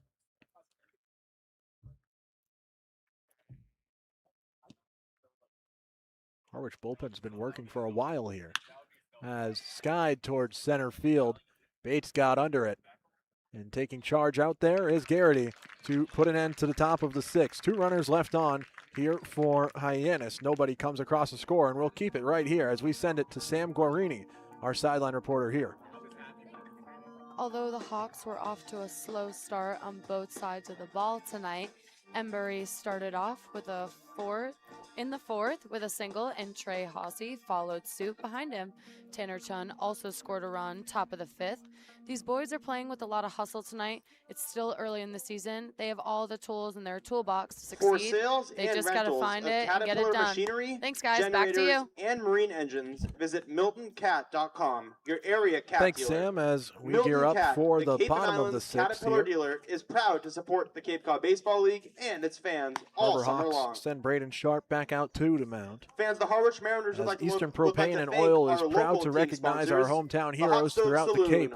with If you are an CrossFit active Resort and duty Golf Club. military, a veteran, police, George's fire, Pizza or House, EMT personnel, you Samuel are McCormick eligible Co., for a discount. the Harwich Fund, the Harwich Port The Harbor Resort Hawks Club, have been missing with Delmar runners on Vacation base. Rentals, Cape Cod Healthcare, 2 runners left on and base Hinckley in Home Center. 4 Thank of the 6 innings so far. 8-0. Lots of missed opportunities, but of course we got 3 late innings coming up, but that's not the concern now. Here it's the bottom of the 6th. I'm not sure if we've seen a 1-2-3 inning on either side. It's been a game moving at a snail's pace. I don't believe so. Looks like top 3. Darn it. Top 3 from Riley Goodman. Back-to-back strikeouts looking before Caden Miller grounded out softly to first base. Have to specify softly thanks to the top of the 5th where it was anything Smoked that but. ball. Anything but soft in that top of the 5th. And it nearly changed the complexion of this game if he was able to get it past the first baseman, Bussey. Leading off At that for the point, Mariners, he the was sort catcher of benefiting from Creighton, playing on number the 23, infield grass Connor with the Capisi. runners threatening to score. Gave him a little less choice to not play the ball. It was right at him. He had to make a play. Sometimes the way she swings, this game of baseball is so crazy. So Connor Capisi ready to lead it off. He struck out swinging in the 4th inning. It was the first batter faced for Braden Sharp. And his pitch fouled off. Clanks off the backstop right off one of the center poles. Wasn't even fouled off. Just tipped off the glove of Ortega for ball 1. The 1-0. Chopped that foul. And with all the protective netting over there, still a play for Harwich.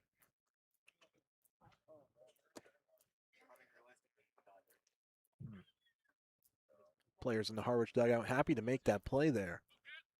They're lucky it wasn't a hard hit ball then. I mean, to hit a ball hard there, you really got to hook it. Counts 2-1. Not much better things than sitting on the ball bucket, sitting on the cooler in the dugout. You heard of that perfect sit trend that relief pitchers all talk about? Called strike. Ortega couldn't keep a handle on it, but it still gets the call at the plate. Basically, the perfect sit trend is where a relief pitcher that knows they're not going to play in a given game sits down and does not move for the entirety of the game, does not get up once, just sits down. People get a kick out of it on social media, but they get a kick out of anything over there these days. The 2-2 pitch to Capisi, fouled off. We'll do it again. It doesn't have to only be a bullpen arm. I've seen plenty of people sit on the couch for the entire Super Bowl, make a point of not getting up. Game 7 of the World Series. I get too antsy. Got to move. 2-2 again, fouled off. Oh, right here, if there wasn't a fence. It's been a couple of those. We had some in Wareham off the ricochet.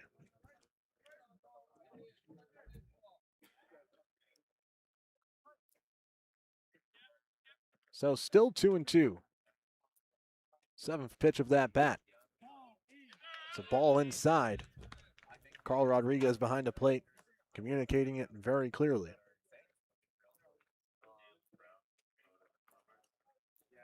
Contact, and he's just kind of buying himself other pitches. These are not foul balls that he's smoking. He's just getting pieces, flaring them. These are not foul balls that he's smoking. He's just getting pieces, flaring them, getting him anywhere but the field, to play. But he's just looking for something he can do damage with and hunt. Full count.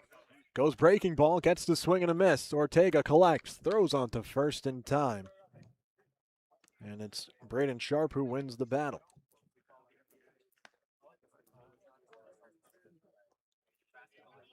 The right fielder Strikeout from pitch Boston comes College, through number as 4, Colin Larson comes up to the plate. Larson.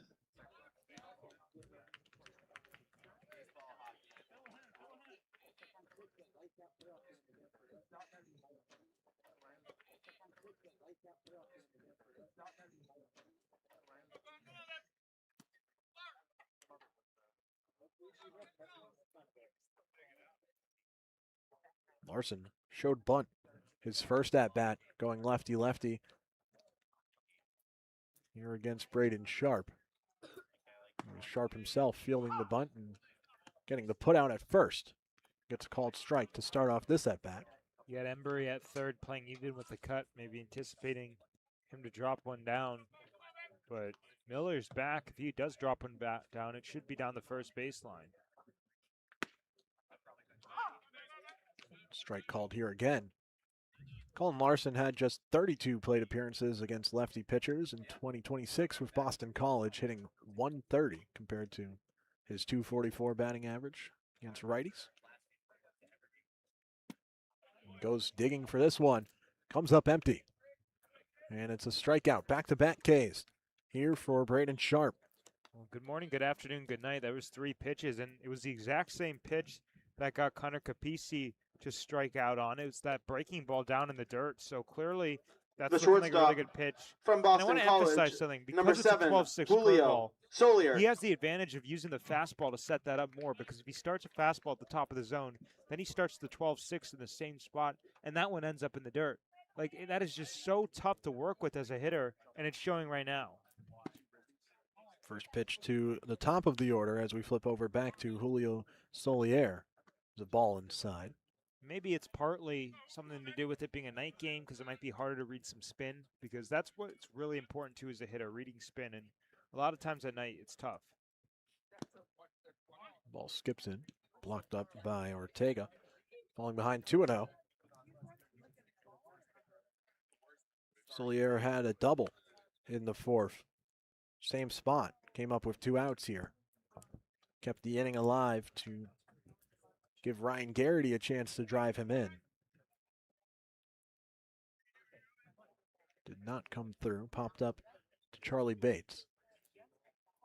2-0 pitch on the way. Right upstairs for ball 3. We'll see how Solier approaches it here. We have a time called on the field. Might have been a errant bullpen throw down the third baseline to go collect. No, it's interesting. Some of the guys guarding the bullpen don't even have gloves on. I'm not sure exactly what they would do if the ball comes over. Is it just yell? Because it's a 4-pitch walk against Solier. That is a good point. There's a large amount of hands and hoodies. Seems pretty counterintuitive to me, but, you know, these are balls. The center fielder from Northeastern, number 3, Ryan Garrity. So again, the inning continues, allowing Ryan Garrity to step up to the plate. Similar to the 4th inning. Solier on first base instead of second base, but with 28 stolen bases last season for Boston College here in the spring, that could change quickly. First pitch ball in the dirt. Sharp up to 51 pitches now in relief.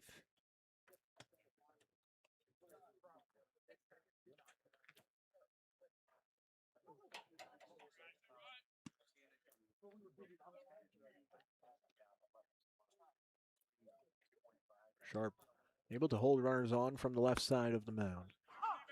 Drops in a strike here, counts 1-1. The Harbor Hawks have one pickoff. Should have been two. Second one would have came today. Ended up being credited as a stolen base as we get the pickoff attempt here. Safe call. It was Solier himself who got picked off between second and third. Was able to slide underneath the tag of Embry at third base. I mean, it wasn't even a swim move. It just seemed like Embry just couldn't really get the tag down in time. And Sharp to the plate. Gets the swing and a miss. 1-2 count.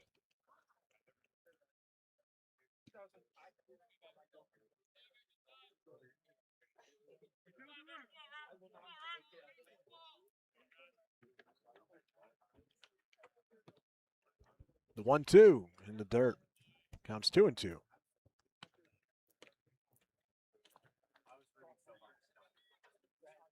Harbor Hawks have work to do. 5-1 lead for the Mariners.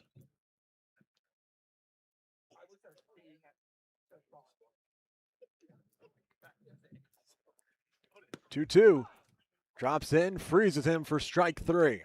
So, Sharp strikes out the side, faces 4 batters, and it's no runs, no hits, no errors, 1 left on base as we head to the top of the 7th here on the Harbor Hawks Baseball Network.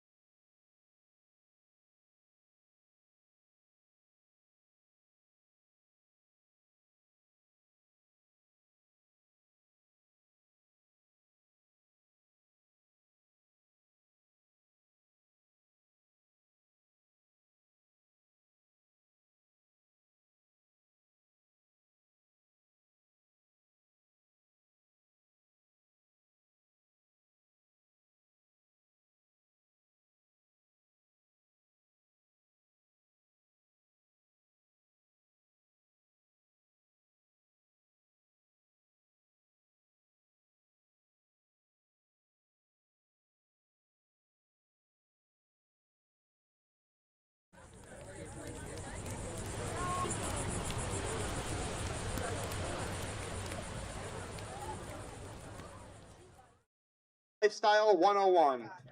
Massachusetts Top of the 7th Office of inning is Travel and sponsored Tourism. by Milton Cat, Jersey proud Mike to power Subs. the Cape. Beats Cape Hyannis. Space. But only 1 run across. All in all, a pretty solid relief outing, and he gives way for Basil in Second for baseman Harwich. from Fordham, number 34, Andrew Basil Taylor was a long Kirk. reliever for Northeastern this past week. Taylor Kirk to lead it off. 2, 3, 4. Kirk, Caden Miller, and John Embry. Anything outside, a ball, no strikes. This is the heart of the Harbor Hawks order, 2, 3, and 4. So if there's any part of the lineup that can get a rally going down 4, it would be these guys right here. 15 appearances, 5 starts for Basil this past spring. And the 1-0 fastball catches the knees, much to the chagrin of Kirk, who did not like the call from Carl Rodriguez. Nobody on, nobody out. Top of the 7th, Harwich leads Hyannis 5-1 here at White House Field. Outfield straight away on the speedy Kirk. 1-1 pitch is a fastball running outside. 2 balls and a strike. The count swings in Kirk's favor. He's had a rough day today, 0 for 3, but it's never too late in the game to put your stamp on it. On a 2-1, Kirk looks at a fastball at the knees. Again, did not like that call from Carl Rodriguez, but it was basically the same spot as that first strike call. So it's been consistent. Yeah, Rodriguez behind the plate today. He's been giving that outer edge to the pitchers more often than he hasn't. Now the center fielder, Garrity, shaded towards right center. Lots of green grass in left center as Kirk swings, taps it on the ground to the second baseman, Smolinski. Fires across his body in time for the 4-3 putout to get us started here in the visiting half of the 7th inning. The first baseman from UT San Antonio, number 2, Caden. Runs in the first inning yesterday, but none since then, and that cold spell to end that game has sort of spilled into this game. The only run they were able to put across today so far has been that pass ball where Tanner Chun came flying in to score. Up comes Caden Miller in a first pitch heater, catches the inner black, 0-1. Miller 0 for 2 with a hit by pitch. He reached only back in the first inning, but since then he's grounded out unassisted to Charlie Bussey at first base in the third and fifth frames. Take a piece with 1 out in the inning. Basil had a really strong start to his sophomore season, had a 2.2 ERA through his first 9 appearances, but the last 7 just got away with him. Got away from him, 1-1 inside. 2 balls and a strike. Ended the season with a 6.75 mark over 29 and a third innings. What was concerning is the strikeouts were down compared to his freshman year, just 19 in the sample. 2-1 heater missing down and inside, 3 balls and a strike. And Basil did not have great strikeout to walk numbers. He walked 14 batters and struck out 19. So maybe Hyannis could put together a patient approach here against him. On a 3-1, Miller swings and hits it in the air foul, third base side. The count runs full. And it's interesting just to see the way that Basil and the rest of Northeastern's pitching staff, of course this is the Harwich Mariners, but Basil, a member of Northeastern, has evolved over the past year because his freshman season in 2025, Northeastern led the country with a 3.03 ERA, whip under 1, the most shutouts in the NCAA. It was kind of out of nowhere. Basil was not really part of that fun as he walks Caden Miller, a fastball high, 1 out base runner for Hyannis. Having a team ERA of 3 when your opponents are using metal bats is pretty impressive. It the was third baseman otherworldly from for head coach Mike FGCU, Glavin, number 29, John brother of Tom Embury. Glavin, MLB legend. Of course. He probably knows a couple things about pitching. May know a thing or two. That's the first walk for Basil. And here comes John Embury, the white-hot Embury, who's 2 for 2 with a walk.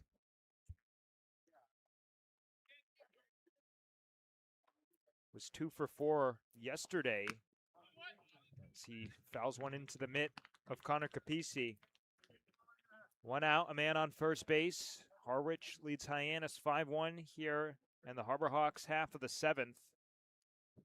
The thing that's stuck out about Embury through his first 2 games is his 2-strike approach.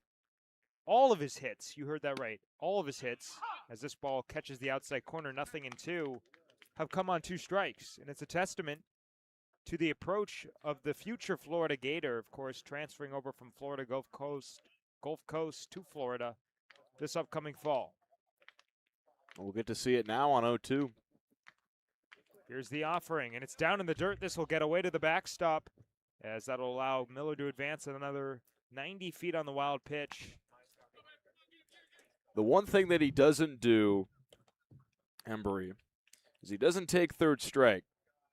He only did it once yesterday, but most of the times he's swinging away and trying to make contact any way he can, and he's not trying to pull the ball and crush it over the left field wall. He'll take it to the opposite field if he needs to. It's just a joy to watch his 2-strike approach.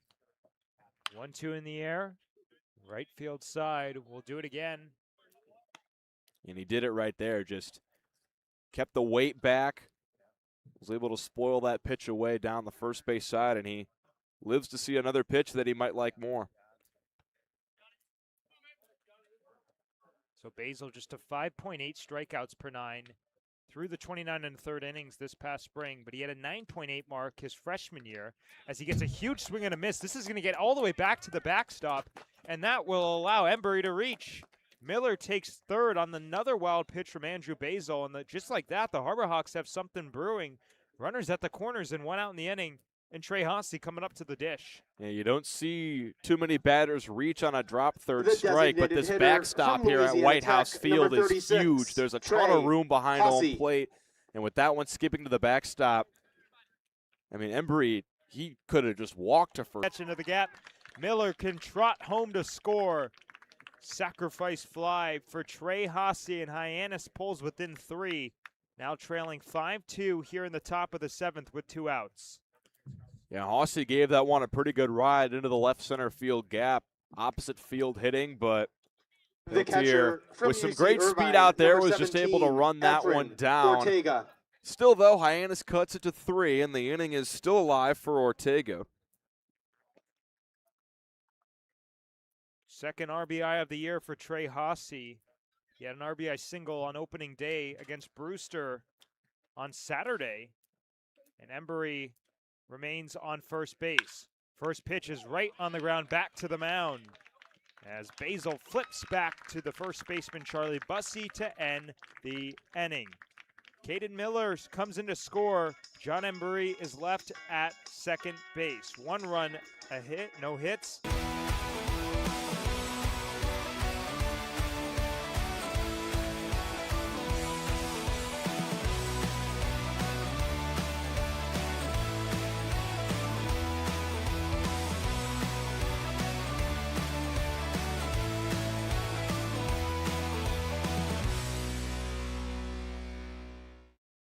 Owning a home means you can protect your family and put down roots in a community you care about. It gives you a place to celebrate the joys of daily living and be together during tough times. But for many on Cape Cod, homeowners, public safety professionals, Hyannis back here in from Hyannis, Arizona now in State, the number bottom 35, of the 7th Easton inning. Barrett. We have a new pitcher coming in for Braden Sharp. He gives way to another lefty, Easton Barrett. Harwich leading Hyannis 5-2. Harbor Hawks grabbed another run in the top of the 7th inning. Trey Haase was able to get the RBI second. Was a hybrid long reliever and starter this past spring for the Sun Devils. 20 in the 3rd innings and going to a similar, definitely a little bit more over the top. In his freshman season, he made 10 starts and pitched out of the bullpen 7 times. It's going to be 3 innings, 2 hits, 1 run. Leading off for the Mariners. Smolinski will lead it off. It'll be 3-4-5, the heart of the Mariners order. Smolinski, O'Leary, and Charlie Bussey. And if he gets on, J.P. Peltier will have a chance as the new battery mates, Efren Ortega and Easton Barrett, have a quick meeting. That's now concluded. And we are back ready to play baseball here in the bottom of the 7th. It was 3. Smolinski 0 for 3. And a first pitch heater missing downstairs, 1 ball, no strikes. So that part of the order with back-to-back lefties, of course, it'll be back-to-back-to-back if Garrity were hitting, but he made the final out of the 6th inning by striking out. Here's the 1-0 offering, and it's a breaking ball swung and a miss. Smolinski comes out of his shoes and gets nothing but air, and the count level, a ball and a strike apiece. Yeah, he was looking for a fastball to pull over that right field wall. Outfield straight away on the left-handed hitting Smolinski. 1-1 on away, and he gets another check swing. They appeal down the 3rd base line. Joseph Hilton says he goes as he doubles up on the breaking ball in the dirt. So 1 ball, 2 strikes. The count swings in Barrett's favor, and he's the strikeout pitcher at heart. 25, 23, 10.2 K per 9, so 23 and 20 in the 3rd innings this past spring for Arizona State as the 1-2 fastball slap fouled back to the screen. We'll do it again at a ball and 2 strikes.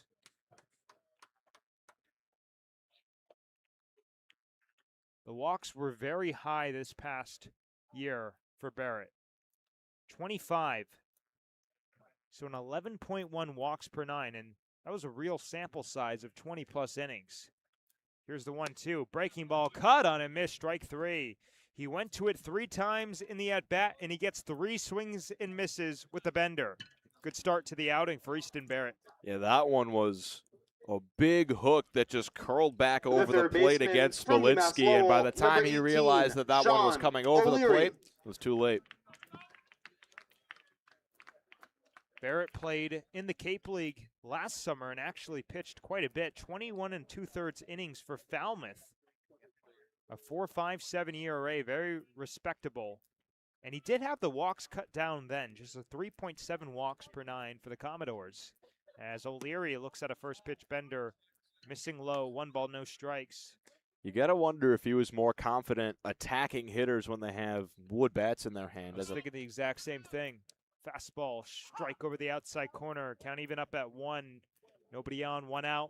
In the home half of the 7th inning, Harwich leads Hyannis 5-2. You know, I've asked guys about that, if their mindset ever changes based on what bat they're using, talking about hitters. And I asked Harbor Hawks' Ryan McKay last season was Cape League All-Star. He said no, but I don't know if that changes for pitchers or if it changes on a guy-to-guy basis.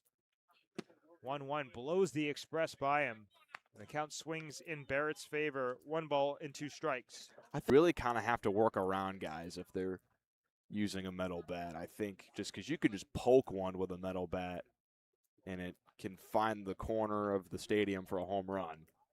I mean, you know what they say in college ball, if you play every day, you're going to hit home runs. It's just with the amount of plate appearances you get, most ballparks are hitter-friendly as O'Leary fouls one on the ground off the facade of the Harwich dugout. Luckily, everybody's okay.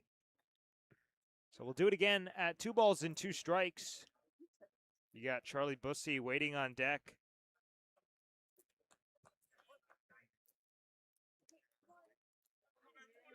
O'Leary struck out swinging in the first, grounded out to short in the third, and then singled and scored a run back in the 5th. And he just takes one that misses downstairs, and the count will run full at 3 balls and 2 strikes.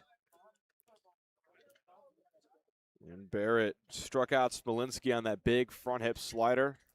We'll see if he goes to the same pitch here or if he wants the heat.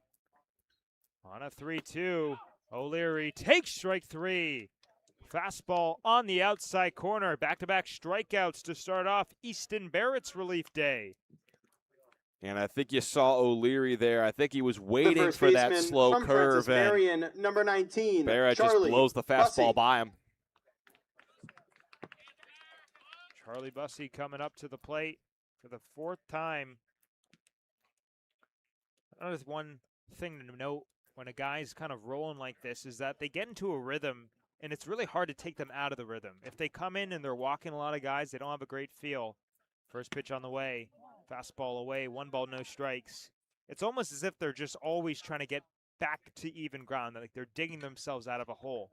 But then you got a guy like Barrett coming in, 2 quick strikeouts. He's feeling confident on the hill, and he can attack the zone more freely.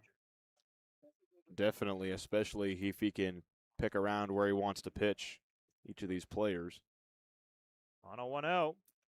Bussey looks at a fastball, catching the knees. That similar location from Carl Rodriguez that looks like both sides have come to exploit. Yeah, if the umpire's given that outer edge, keep attacking it because that's really hard for hitters to reach out and poke sometimes. 1-1 on the way, and he skips it in about 56 feet.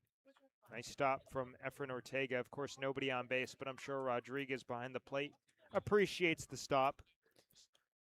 Yeah, Ortega has had to work today thanks to 3 wild pitches from Hyannis pitching.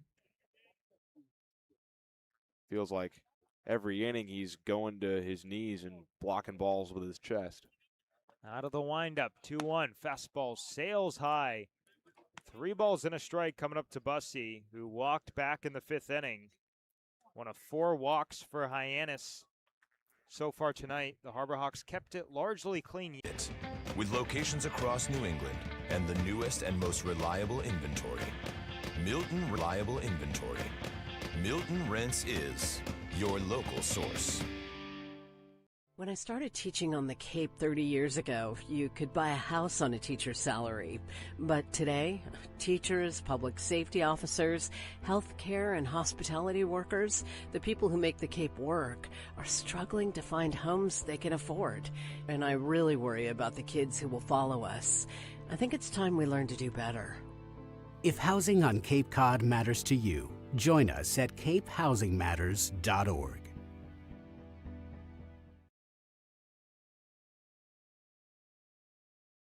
Certificate to Grand Slam Entertainment. We welcome you back to White House Field now in the top of the 8th inning. It's getting late. 760-942. Andrew Basil going out for another inning of relief as the Harwich Harwich leads Hyannis 5-2. 7-8-9 due up for the Harbor Hawks. And just one hit combined across these 3 hitters. It's for the Henry Hyannis Zener, Harbor Crews. Jackson Miller, and Tanner Chen. Anybody gets on, Charlie Bates will have a chance. 760-328. But it's now or never. Hyannis did for the scrape Cape one Cod across Canal in the Crews. 7th, but it's time for a crooked number. And outside of this game, they'd only scored in crooked numbers. And for half of the total money collected, yeah, 6, 5, they 2, have 1, picked 3, 6. across 1 run in the 5th and 1 run in the 1, 3, 7th today, 6. but they scored 5 in the first inning yesterday.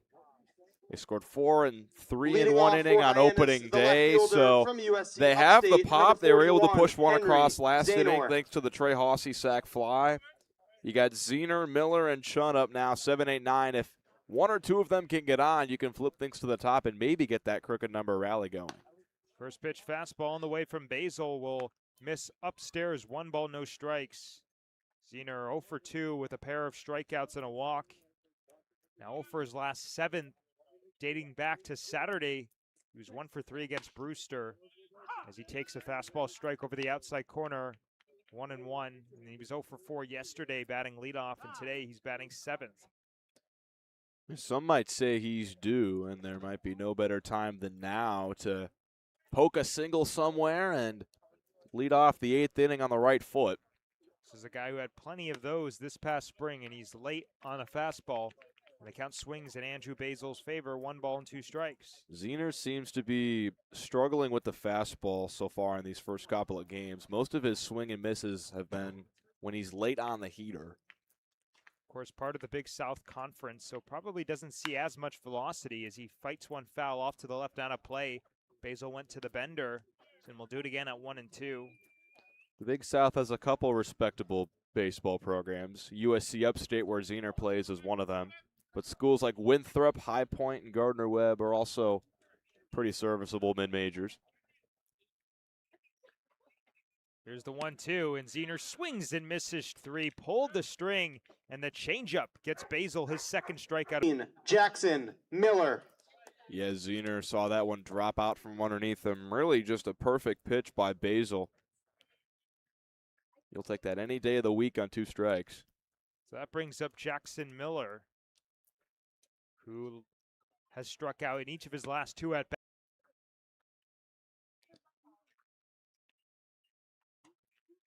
Miller was previously at Wake Forest this past spring, but will be transferring to UCF in the fall, and he chops one on the ground to shortstop, charged by Solier, throws on the run, and in time for the 2nd out of the inning.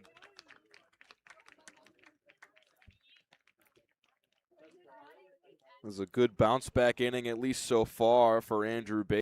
He looks to have better command in it. Hyannis, the other guy who scored, Caden Miller. Sean, the incoming Hawaii Rainbow Warrior. First pitch. Slider missing away, 1 ball, no strikes. Nobody on, 2 outs here in the top of the 8th inning. Harwich leads Hyannis 5-2.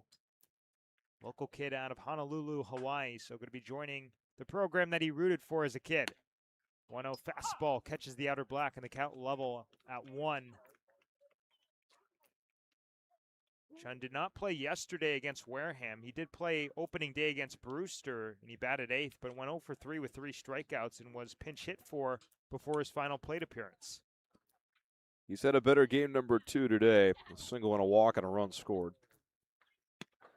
1-1 will miss away, and the count swings in Chun's favor at 2 balls and a strike.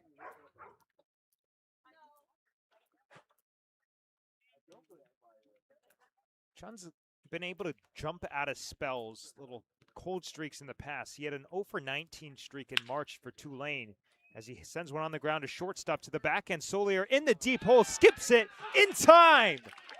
What a play from Julio Solier to end the inning. Hyannis goes down in order here in the 8th. We're headed to the bottom half. Harwich leading Hyannis 5-2 on the Harbor Hawks Baseball Network.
Back here at White House Field, now in the bottom of the 8th inning, the Mariners leading the Harbor Hawks 5-2.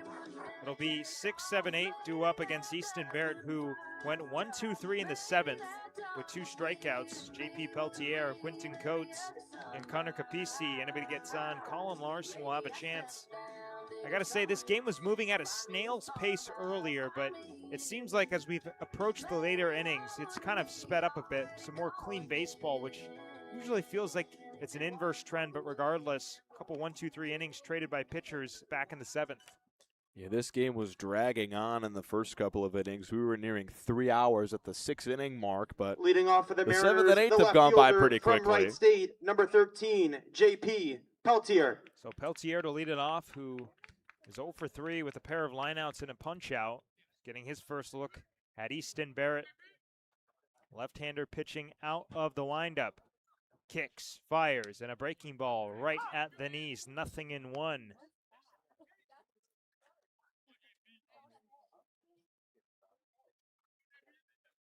Peltier just finished his junior season at Wright State, but he'll be transferring to Kentucky this upcoming fall. 55 games played and a .294 average this past spring, and he takes a fastball, that bread and butter, 1 strike.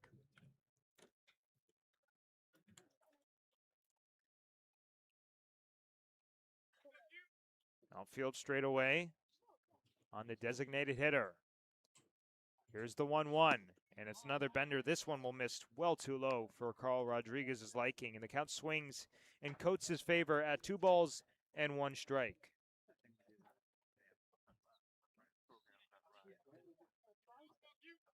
.60 games played this past year for Cincinnati.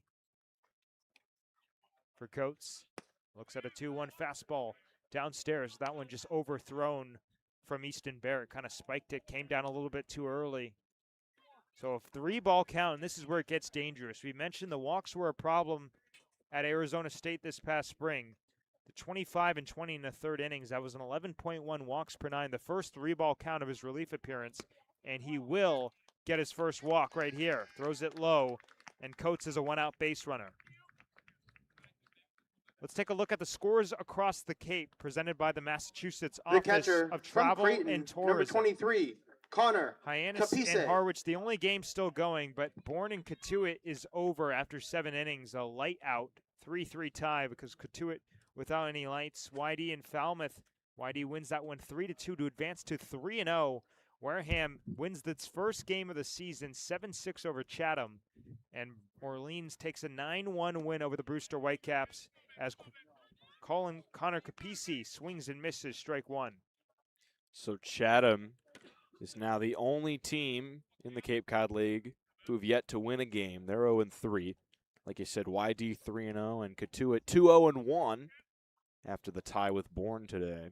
Let's not forget, Chatham did not make the playoffs last season. It's eliminated as the 1-1 will sail low. Excuse me, the 0-1 will sail low. Man on first base, 1 out in the inning. Here in the bottom of the 8th, Harwich leading the Harbor Hawks 5-2. Capisi has struck out in each of his last 2 plate appearances, and he gets nothing but air on a bender coming to the back door from Barrett. 1 ball and 2 strikes. Yeah, 77 miles an hour on that big sweeper. If you're not expecting that as a hitter, it can be really hard to adjust to. Familiar 2-strike advantage for Easton Barrett. Now out of the stretch with the man on base. Comes home and a ball is going to get away. And a wild pitch will allow Quentin Coates to move up another 90 feet. That's the 4th wild pitch of the game for Hyannis. Starter Canine had 2, Sharp had 1, and now Barrett on the board with 1.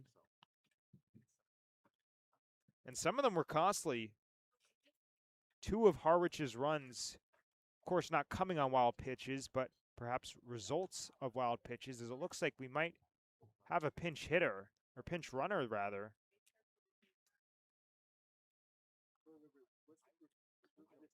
Although he doesn't have a helmet on. So coming off the field, Quentin Coates' day is done. They're turning to Micah Renstrick Krakow. Riensta Kurakov, the pinch runner at second base. It's a tongue twister. Yeah, you got that right. I did not. The outfielder from Indianapolis, Indiana, has to have some speed if they're trusting him on the bases. 2-2 comes in, strike three. Dropped the breaking ball right at the top of the zone and frozen pizza. The right fielder for Connor from Boston Capisi. College, number 4. Second strikeout of the inning Larson. for Easton Barrett.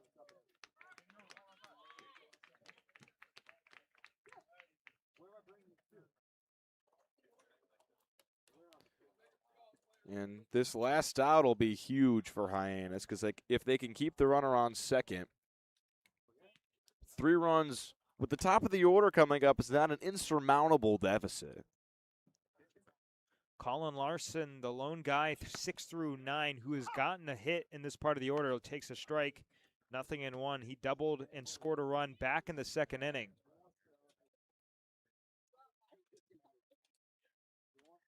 Hyannis had only struck out 2 hitters through the first 4 innings, but since the 5th, they struck out 8. Had to do a little bit of counting on my scorecard real quick. Yeah, Sharp and now Barrett have really looked solid out of the bullpen. They've put together some strong appearances with a lot of strikes being thrown, which is something that was a point of emphasis for head coach Mitch Carricker after that Game 1 loss where Hyannis walked 9 hitters.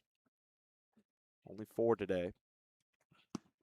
0-1 comes in and sails away. Count even up at 1-1 strike.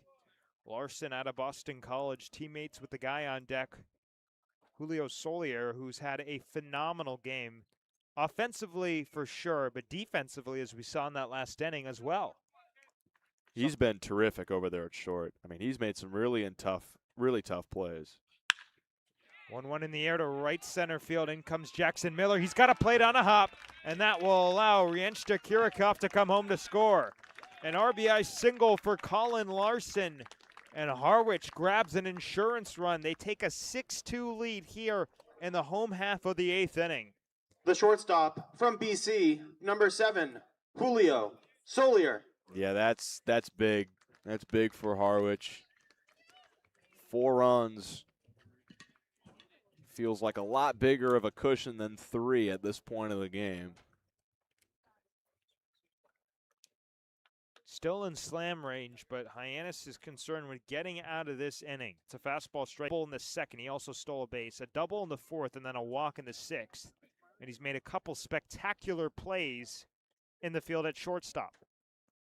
0-1 on the way. Backdoor breaking ball too far outside. 1-1 strike. And Harwich has now scored 6 runs in this game, but only 3 of them have been batted in. 2 on the double from Solier in the 2nd, and 1 just now by Larson. But 2 runs scored on an error and 1 run scored on a wild pitch. 1 makes the catch.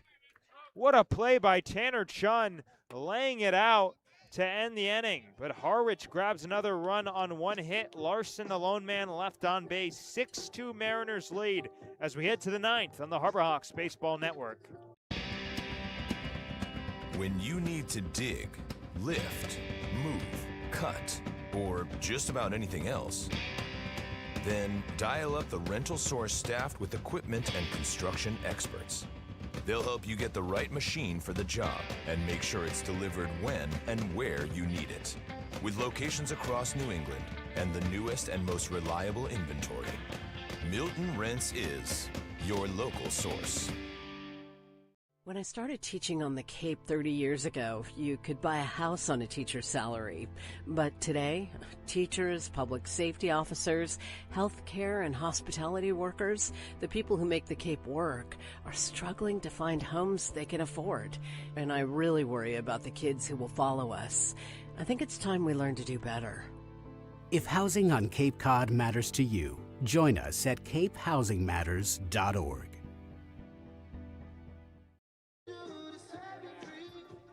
Back here at White House Field, now or never for the Harbor Hawks. Top of the 9th inning and a 6-2 Harwich Mariners lead. Harwich playing its home opener against Hyannis. Top of the order, Charlie Bates, Taylor Kirk, and Caden Miller do up against Andrew Basil. as Harwich grabbed that run of insurance in the bottom of the 8th inning. Yeah, and bigger rallies have been made, but Hyannis definitely fighting an uphill battle right now. It's going to have to start with Bates, you know, the leadoff guy. It's the top of their order, so they've set up their lineup in a way that is advantageous to scoring runs, and they have those guys up in order right now. So Bates, Kirk, and Miller, you got to think at least 2 of them need to get on before you start thinking about scoring 4 runs. It comes just one at a time. First pitch on the way, and Basil gets a strike over the outside corner, 0-1.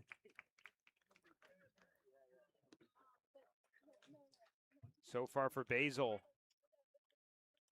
he's gone 2 innings, no hits, a run, a walk, and 2 strikeouts.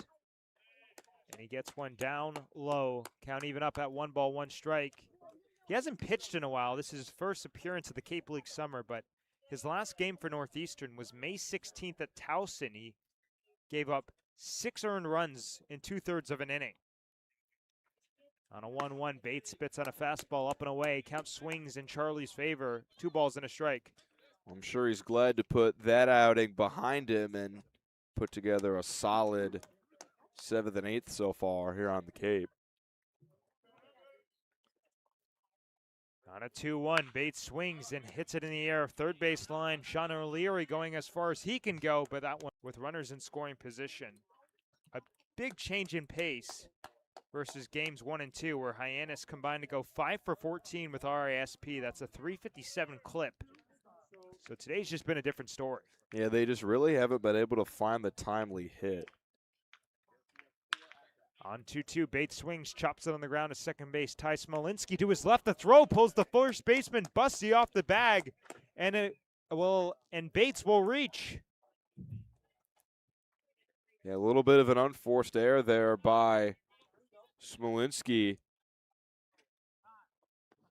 Pinch hitting for Hyannis. But that could be the From break Northeastern, number 16, that they need. Will Fosberg. Could be the break that Hyannis needs. You don't want to take any base runners for granted. And Will Fosberg coming in to pinch hit. So it's an E4 on Smolinski, and Fosberg comes in, one of 4 catchers on Hyannis's active roster. We talked about it on opening day, but Hyannis's catching is stacked. First pitch, Fosberg swings. Baseball League. Any unauthorized duplication, retransmission, or other The use first baseman is strictly from UT prohibited. San Antonio, number 2, Caden Miller. Yeah, Fosberg gave that one a pretty good ride into the left center field gap opposite field, but Peltier running full speed to make that catch. He got a good jump on that one. It's part of why he got there. Nice piece of hitting for Fosberg, but still a bit off the hands as the first pitch to Caden Miller comes in and clips the corner, 0-1. Walked and scored a run back in the 7th inning. Came around on that Trey Hossey sacrifice fly. Charlie Bates on first, 1 out in the inning. Hyannis down 6-2 in the top of the 9th. 0-1 pitch, a breaking ball in the dirt. He checked his swing. Did he go? No, he did not. Joseph Hilton delivers the news.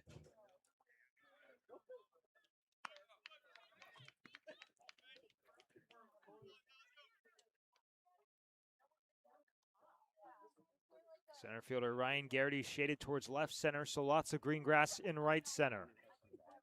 1-1 will have to wait. They check over on Bates at first base. He's back with a head-first dive. I think if you're Basil, your focus has to be at the plate. You know, you got a 4-run cushion to work with. That run at first can't really hurt you. Bates with a healthy lead at first base, but probably won't be running. He's not, and it's a fastball that's at the knees. 1 ball, 2 strikes. One of the reasons why Basil struggled so much this season is when runners got on. If he was able to work 1, 2, 3 innings, he was automatic and he got confidence. But as soon as the guy reached, he really seemed to tense up, and that's when the runs started accumulating. As he gets a strikeout here, a fastball at the top of the zone, and it's frozen pizza for Caden Miller. And Harwich 1 out away from winning their home opener. The third baseman from Florida Gulf Coast, number 29, John Embury. Yeah, Miller knew that one as soon as he took it. Immediately started walking back to the dugout. Sometimes you get a fastball that you're not expecting, and you're just frozen on it. That's what happened to Miller right there. So John Embry, the last hope for Hyannis. Charlie Bates still on first base. First pitch on the way. It's a breaking ball that'll miss outside. Nice pick from Connor Capisi. 1 ball, no strikes. Embry 2 for 3 with a walk. He singled in each of his first 2 plate appearances and then struck out back in the 7th inning. But he did reach base because it was a wild pitch. 1-0 fastball that's outside. A back pick from the catcher Capisi that's late. Bussey couldn't apply the tag in time to Bates. So 2 balls, no strikes, the count.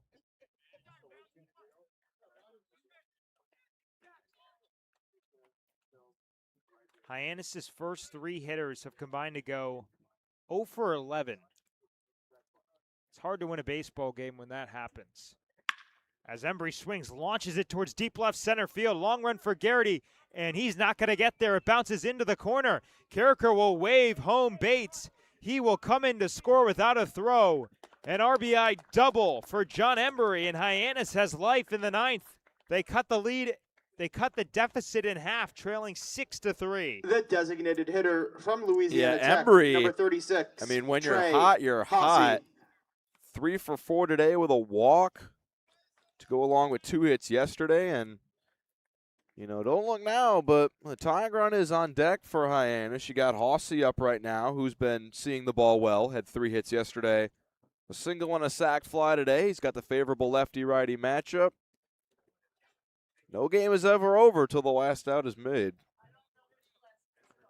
First pitch on the way to Hossey is a fastball up and away. 1 ball, no strikes. Basil now 43 pitches deep. Nobody actively warming up in the Harwich bullpen. This is his game to finish. Embry on second base. 0-1 fastball right on the low and inside corner. Hossey did not like the call from Carl Rodriguez. A little shake of the head as he's now down 0-2. Harbor Hawks back down to their final strike. As mentioned, the tying run does wait on deck in Efren Ortega. 1-1. Swung through. And the scoreboard said 0-2, but it was 1-1. I got fooled a little bit there.